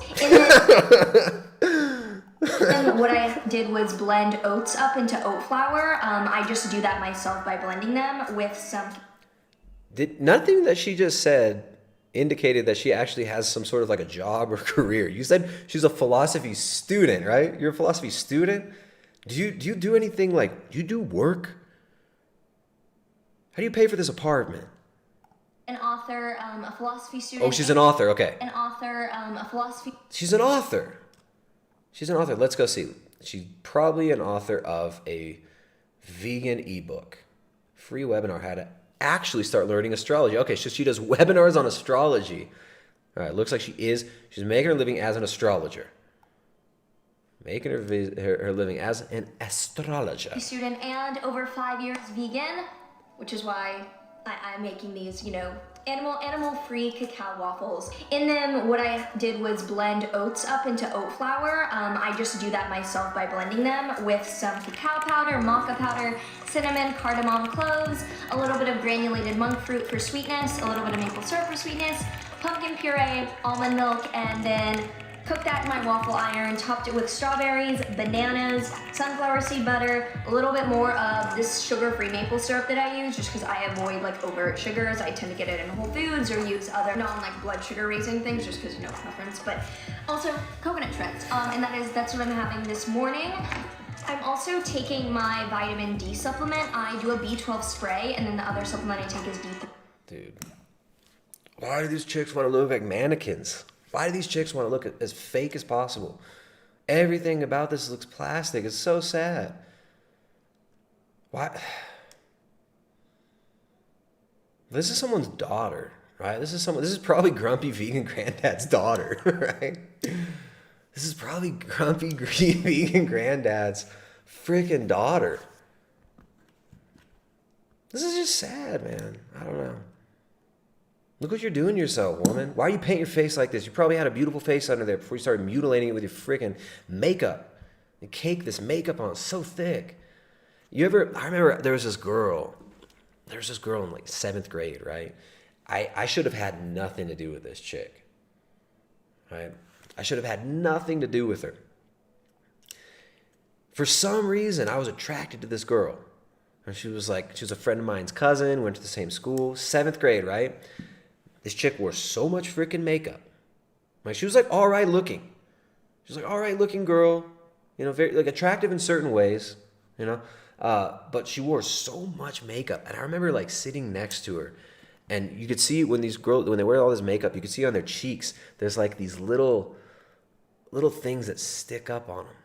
Like these little things that stick up. These little furry hair things. It looks like their whole face is made out of little tiny plastic hairs when they wear that much makeup. It's so gross. It's so disgusting. It's I don't know why I was even attracted to this girl in 7th grade too. I always remember that look of on her face, how much makeup was there, and it looked like little tiny hairs. It was so gross. I don't know why that comes to mind right now. That's disgusting. All right, Josco Kraken sends Canadian 5. Thanks, man. Says, are you religious, spiritual yourself? Guys, if so, if you want to be the big man, the big daddy. Are you religious, spiritual yourself? If so, what do you follow and why? By the way, love your toxic masculinity and keep making LGBTQ plus square root of pi x 12 cry. Yeah, all right, look. Spirituality is bastardized and completely corrupt in the West. Completely corrupted, completely inverted, completely twisted. So they take the truth that we're made in the image and likeness of God, and they twist it upside down into this heretical, Gnostic nonsense of we're just beasts that came from inanimate matter, but that we get to climb the ladder of evolution and then become gods ourselves. Right? That's what we're told. That's what we're fed through Darwinism, social Darwinism, monism, all this bullshit that we're given. All this bullshit that we're given keeps us disconnected from the truth, keeps us disconnected from reality. So absolutely, we require metaphysics for there to be anything let me say this. We require metaphysics. We require things like, we require something beyond ourselves to even have good, bad, right, wrong, truth. To have true, false, good, bad. We need something outside of our own self, outside of our own mind. All these people, they try to call upon logic and reason, right? They'll justify their beliefs with logic and reason, but logic and reason themselves require something outside of ourselves. If that makes sense. Now, I'm not doing a very good job of explaining this, of explaining the apologetics here, but we're Christian, we're Orthodox, and we believe in God. And all this New Age nonsense, all this witchy Stevie Nicks spirituality, mixed spirituality, is nonsense. So thank you for the super chat. I appreciate that.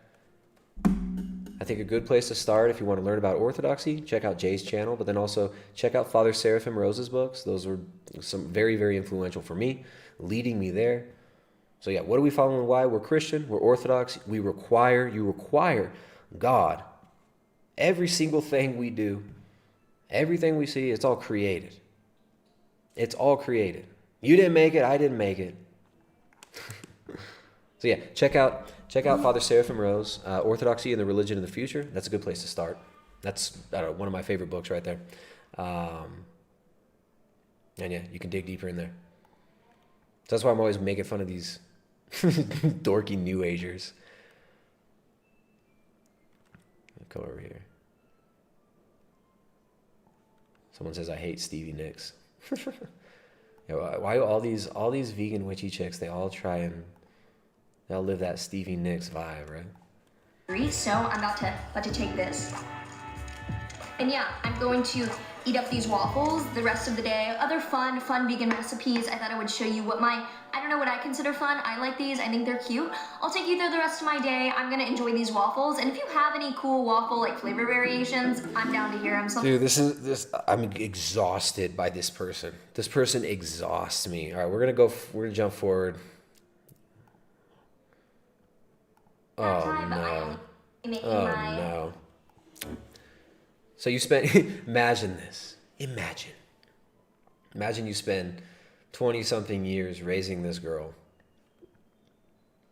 20 something years raising this chick, and then this is what she turns out to be. I have just finished my clients for the day and gotten back from my walk, and I'm ready. Things are so hard. I need a snack. To make some dinner. So I'm going to be making my plantain pad thai, and I have not made this in like months, in a minute, but it's the most made recipe on my blog. Like, this is the one that people talk about the most and make all the time. It's my peanut butter plantain pad thai, but I only have sunflower seed butter, which I prefer, so we're gonna use that. My plantain is not ripe, but I've been into the green plantains instead of the yellow ripe ones, so I'm okay with this.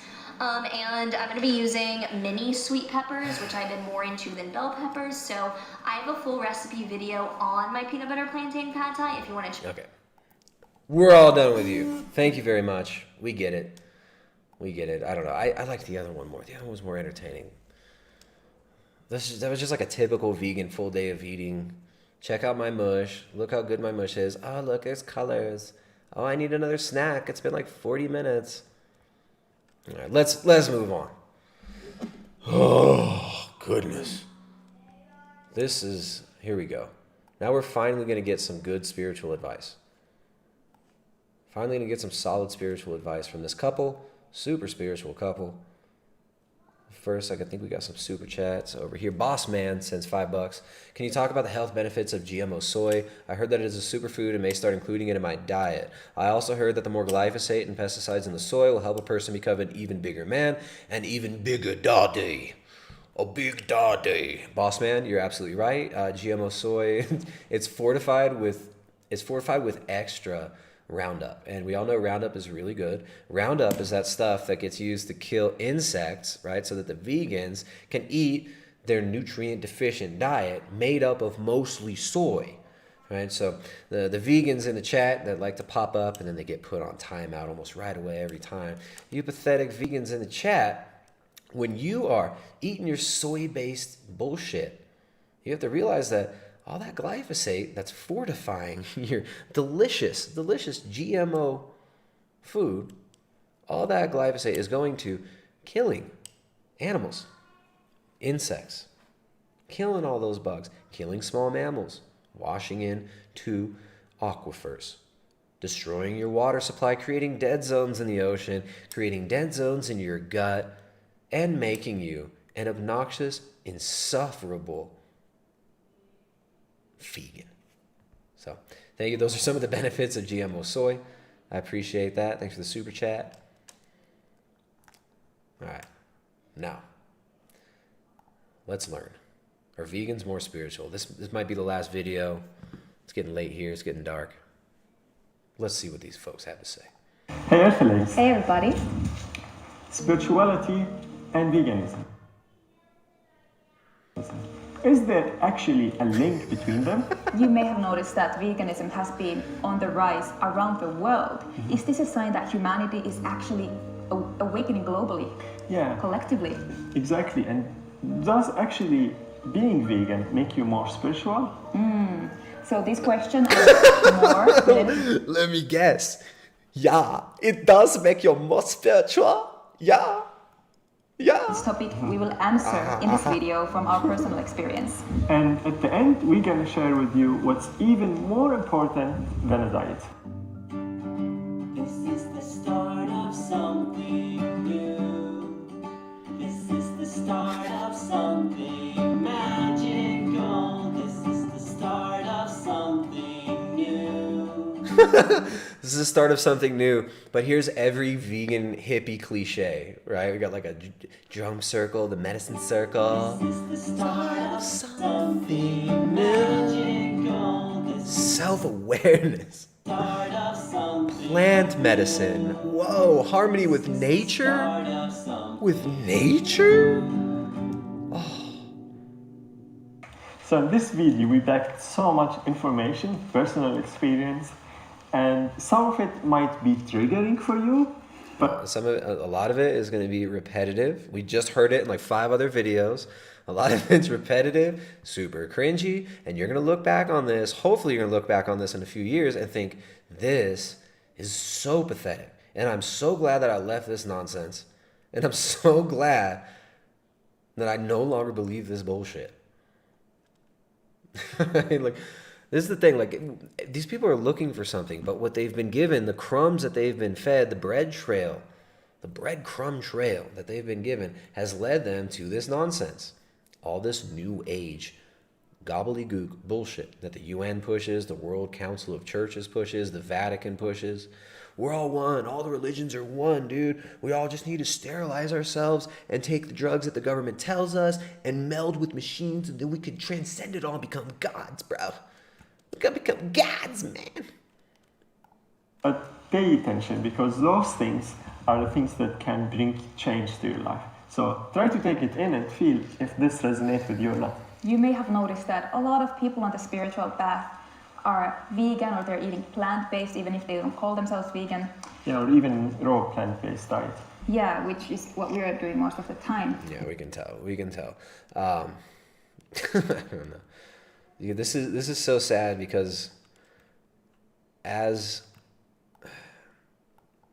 a child, this guy looked totally different. I don't know if you guys recognize this. Let me find a photo. Yeah, I mean, this, here he is. I mean, this is just a few years ago. That's just a few years ago, right? This is what veganism does to you.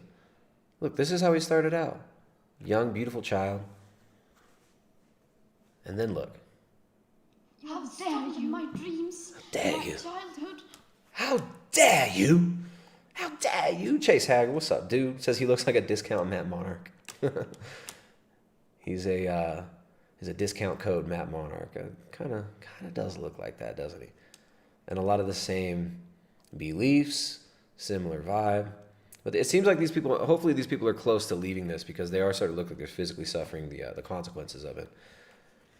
Right? But it's sad. It's like this fake spirituality that they get fed tells them to starve themselves. And the UN pushes this, the World Economic Forum pushes this. All these massive corporations are pushing this idea that plant-based eating is going to save the planet. It's going to save the world. So why is that? I do recognize from myself that a part of my spiritual awakening path was switching to a plant-based diet. And a big part of that was the willingness to see the pain of others and in which ways I am inflicting pain on others.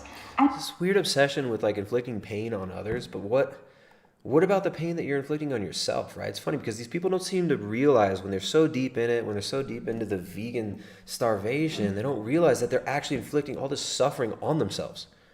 They're inflicting this suffering on themselves. And then projecting all over, oh, the suffering, we have to stop the suffering, we have to stop the suffering. Your suffering is not because you're not vegan. Your suffering is because you reject the truth and you reject God.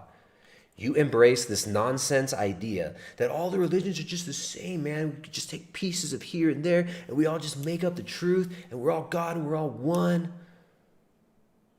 This is why you're miserable. This is why you're seeking. You're not seeking enlightenment through diet. You're never going to achieve transcendence, true transcendence through diet. The only way we can transcend all this stuff in this fallen world, first of all, we have to have proper theology and understand that there is a fall. The world is fallen, and there's no salvation in worldly things like diet or politics. We're not going to save ourselves with this.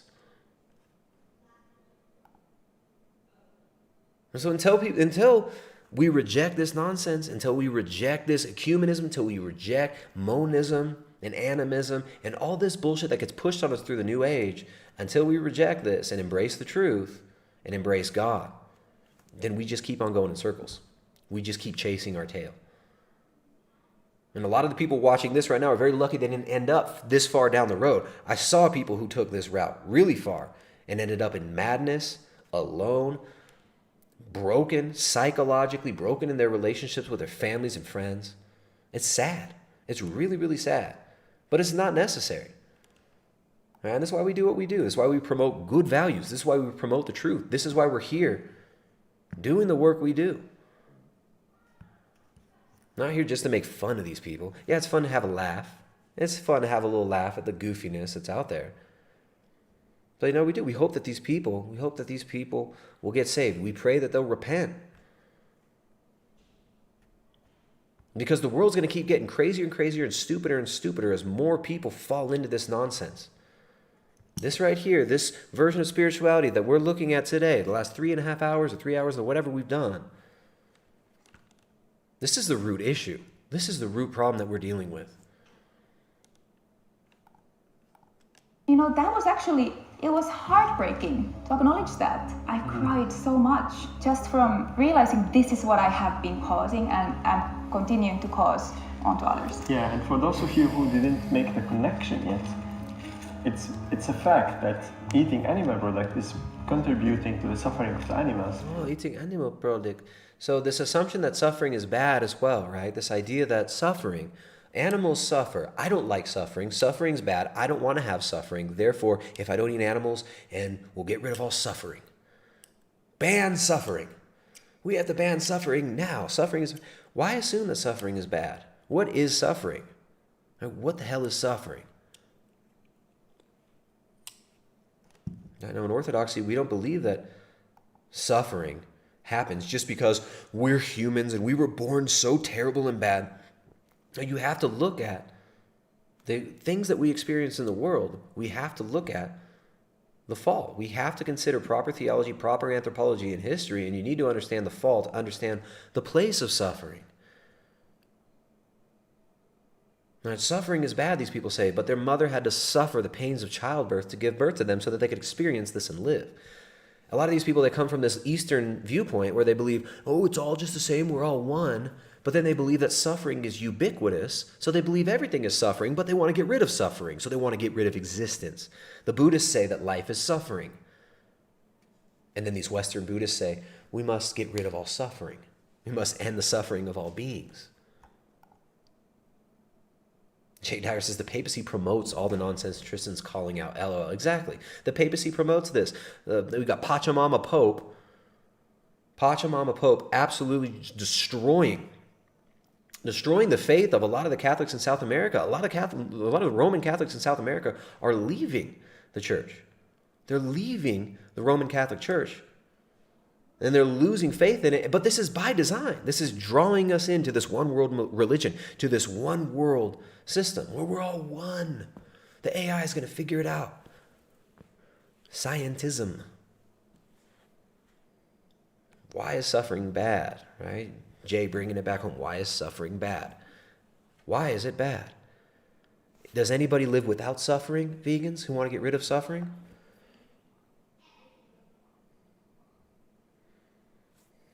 Now, let's go back.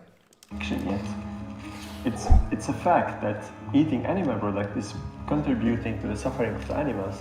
We are actually paying our money for animal factory farm, or even in the best case scenario, even if the animal is coming from a grass fields, it still had to go through a slaughterhouse, which is very painful and traumatic for all animals. And they have to go through a lot of separation and pain and trauma, and all of those things is like happening because our dietary choices. It's all happening. All the suffering is because of our diet. The leap to a plant-based diet has a lot to do with the ability to see our own shadow, the ability to acknowledge our darkness, because if we only want to see ourselves as good, we can never look at that. We can never see how our lifestyle choices might be impacting others. And even if you make that leap to veganism from so-called selfish reasons, for example, wanting to improve your own health, I see that still coming from a place of increasing your awareness, because it's an act of self-love. Self-love all the way, but it always goes back to this. You have to love yourself. Love yourself. And there's no talk of humility, right? There's no real humility in this. Oh, you just gotta love yourself. You can't even have like a proper concept of humility without God. These people, they want to deny God and then talk about spirituality. It's so freaking weird. It's so strange to me. And, you know, the spiritual path is all about learning to love ourselves. Mm-hmm. So whether it's... Why? Why is the spiritual path all about learning to love yourself? To me, that sounds completely wrong. Right? And I'm not saying, don't look to me for all the answers on spirituality. Don't look to me as some great, perfect, shining example of what it is to be a Christian, what it is to be Orthodox. I'm learning every day. We make mistakes every single day. And I am far from perfect. But it's like this whole self-love thing. Self-love. Like I said, the times when I was the most lost in my life were the times when I had the most self-love. And some of the moments that were the most important for me actually turning myself around is realizing that was freaking delusional. And that self-love is idolatry. That doesn't mean we don't care for ourselves. That doesn't mean that we don't try and make ourselves better, but idolizing the self. Oh, myself. I am everything. To me, it's just, it seems so counterintuitive. It seems so counterintuitive. I don't know. It's all about learning to love ourselves. Mm-hmm. So whether it's doing it for the others, for loving the other, or loving yourself, it's just two sides of the same coin. So the way I see veganism is act of responsibility, feeling and seeing how my action, my behavior is contributing to the well-being of the world or damaging the world, and taking the action that's in my capacity, what feels self-loving to me, to help the world be a better place. Yeah, aho. And in the case of when we oh man, that's one of them drum circle sayings. Aho. Everybody feel the spirit of the ancestors, the spirit of Pachamama, the spirit of Father Sky. All feel the spirit of Mama Earth, of Pachamama, washing over you and through you. And take a deep breath and let's all say, aho. Everybody say, I am aho. Remember that the only true statement is, I am. So after this, I want you all to say I am together with me in unison. And after you say I am, we will say the word aho. I am aho. I am aho. I am aho. All right. We got Bear Roots Farmer. Nice, big, fat super chat. Bear Roots Farmer is almost catching up to Jay for the most generous super chat of the night. Let's see. He tied Jay for the least bigoted viewer. Bear Roots Farmer, I appreciate that, man. I see you up in the chat regularly. What are you farming? What are you farming? What are you growing? It says, the truth will set you free. Another quote, for the wrath of God is revealed from heaven against all ungodliness and unrighteousness of men, who by their unrighteousness suppress the truth. Keep preaching orthodoxy. Thank you, man. I appreciate the super chat. Appreciate the support. And I'll do my best. You know, I mean, yeah. We will continue to do what we're doing. It's really us owning our role as the creator of our own life, that we know that we can direct our own lives. And there's so many people moving from this space of doing it for health reason to when they start to become aware that this body is connected to other beings, then it starts to be like, oh, actually, I can see that any other being are suffering because of that, and then making the connection and kind of like shifting to the more like the environmental part or the ethical part. Why do we suffer? Why do we suffer? What is suffering? Why is suffering bad? You know, what place does suffering have in the universe and the cosmos? What does it mean? Why do we suffer?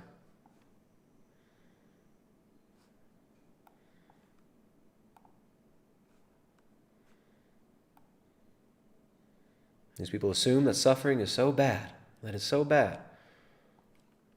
But why? We see it as a And we suffer because we reject the truth. We suffer because we reject God. We suffer because we sin. We suffer because we do wrong. kind of a stepping stone towards a level of spiritual maturity. And it's also about being willing to feel uncomfortable for the sake of doing what feels right, what is in our integrity. Because it is uncomfortable. You know? Your whole social circle will be like, what is this doing? Like trying to make you doubt yourself. Make jokes, put you down, criticize your choices. And it might be difficult and challenging also, like emotionally and physically, figuring out what to eat, how to replace the old foods. Yeah, old habits with new habits. Yeah. All these things can be challenging, but it kind of like brings you more in integrity of what's actually like alive and like authentic in you. And there is another misconception that if you are eating vegan, that ultimately you are more spiritual than others, which I completely disagree. And you might also meet some of those annoying vegans that you hate veganism and you hate vegans just because of their action and because of their behavior, attitudes. So I just want to make it sure that being vegan doesn't necessarily make you more spiritual. Yeah, and this is the case especially when it's coming from a place of ego, where we want to make ourselves the good guy, which automatically makes someone else bad. So this doesn't actually create more unity or more more unity. We have to move towards unity. You can't paint anybody else as bad or yourself as good, but weren't you just saying that suffering is bad? And that we need to end suffering. Very hypocritical. Just it's kind of typical meandering. Let's jump forward a little bit. Typical meandering pseudo-Hindu monist nonsense. Or to their body, they will not make a choices that animal part of their mother. They could feel it. Yeah, you know, they could feel it in the body. Like literally, when you eat foods that harms others, it harms you because you are one and the same. You can't see it very easily in the physical form, but it makes sense that then energetically it creates disease, it creates discomfort in your physical body. So how I see it is that a lot of spiritual practices cultivate a lot of the male polarity, which is kind of like the conscious aware self that is cultivating focus. And this can be, we all need this to create anything in our lives. You know, it's super important. But when it's disconnected and only we focus on that, it can be completely disconnected from the body and the emotions and the feeling others. Yeah, exactly. Yeah. It's like selective identification, which is quite harmful actually, and against integration, which we see like the world is going to integrate, and those gurus are kind of like more to identify with specific spiritual practice. Yeah, exactly. And in my Popularity. perspective, most of the spiritual teachers who are actually helping the world, like look at Osho, look at Teal Swan, look at Ananda Morty, for example. Osho. Osho. We must look to Osho. All right, let's come over here to the chat. All right, let's calm it down in the chat. All right, calm it down in the chat. Declara, Jay Zamad, you go argue with Jay. Go to his Discord. Go if you want to. If you want to kind of duke it out with Jay, hit up his Discord. It's kind of off topic there. I'm trying to find. There. If you suffer without asking God's forgiveness, that's true suffering. You will never know peace, said Radical Greek. Sounds about right. Sounds about right. Just tuning in for the 4th time now in a row, I've been unsubscribed from Tristan. Yeah, that's how it goes. That's how it goes. I've given up on even, trying to grow the YouTube channel, but hey, like, subscribe, hit the bell icon, and see if that bell icon and subscribe button are still hit tomorrow. We've had issues with the algorithm on YouTube since the end of 2019 when we got hit really hard, very, very hard. All right, so, yep. So you guys, resting bitch face, if you want to debate with Jay or something, do it somewhere else. No, quit fighting in the chat. I don't know what this has to do with the stream that we're doing here, but keep it on topic. Keep it on topic. Alex Paris says, not all suffering is good, but is all suffering bad? Why is suffering bad? Why? Why is suffering bad? ¿Por qué? All right. We're done with this one. We're done with this video. Spiritual benefits of being vegan. Sundal Roy. Vegan Nation is, I don't know how this, vegan coin. It must be for a different one. We got too many. There are too many. But it's been like 3 hours already. I got to get off this stream. Maybe we'll do another one. We'll do another spiritual vegan stream, maybe in a few weeks, maybe next month, because there's always this stuff popping up. Stuff's always popping up. It's always popping up. Declara. Seems like you got a real issue with Jay. It sounds like you're a trad Catholic. You don't like that Jay is, you say he's bashing trad Catholics, but what I've seen Jay do over the last few years, a lot of very effective apologetics showing why the trads are incorrect and showing why orthodoxy is correct. So, I mean, I don't know. That's my interpretation of it. Quit fighting in the chat about it. Go talk to Jay. Go get in Jay's server. Hit up Jay's Discord server. You can talk about it. The Roman Catholicism it's really, really declining over here. Caleb Manuel, what's up, dude? Christopher Cunningham.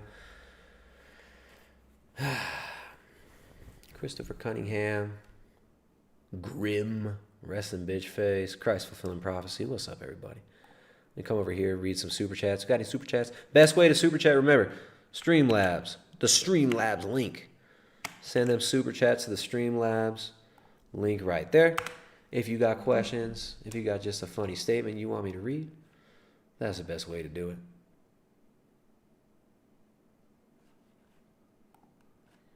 All right, we got another super chat. Flying Virtue sends $15. Just some money for the mixtape. There you go. Flying Virtue knows what's up. We're about to drop that mixtape. What should we call it? The Lil AIDS mixtape. Should it be Lil AIDS Young Booma collab mixtape? Should me and Jay? We need a producer though. We need Young Virus to step up. Young Virus, step up, produce Young Boomer and Lil AIDS mixtape. Got it. We need it. Thanks for that. That $15 will be used for the production of our mixtape, and that's going to be coming soon. We have to do like a vegan spiritual rap track. I have to do one of them. We got to do a Young Boomer diss track.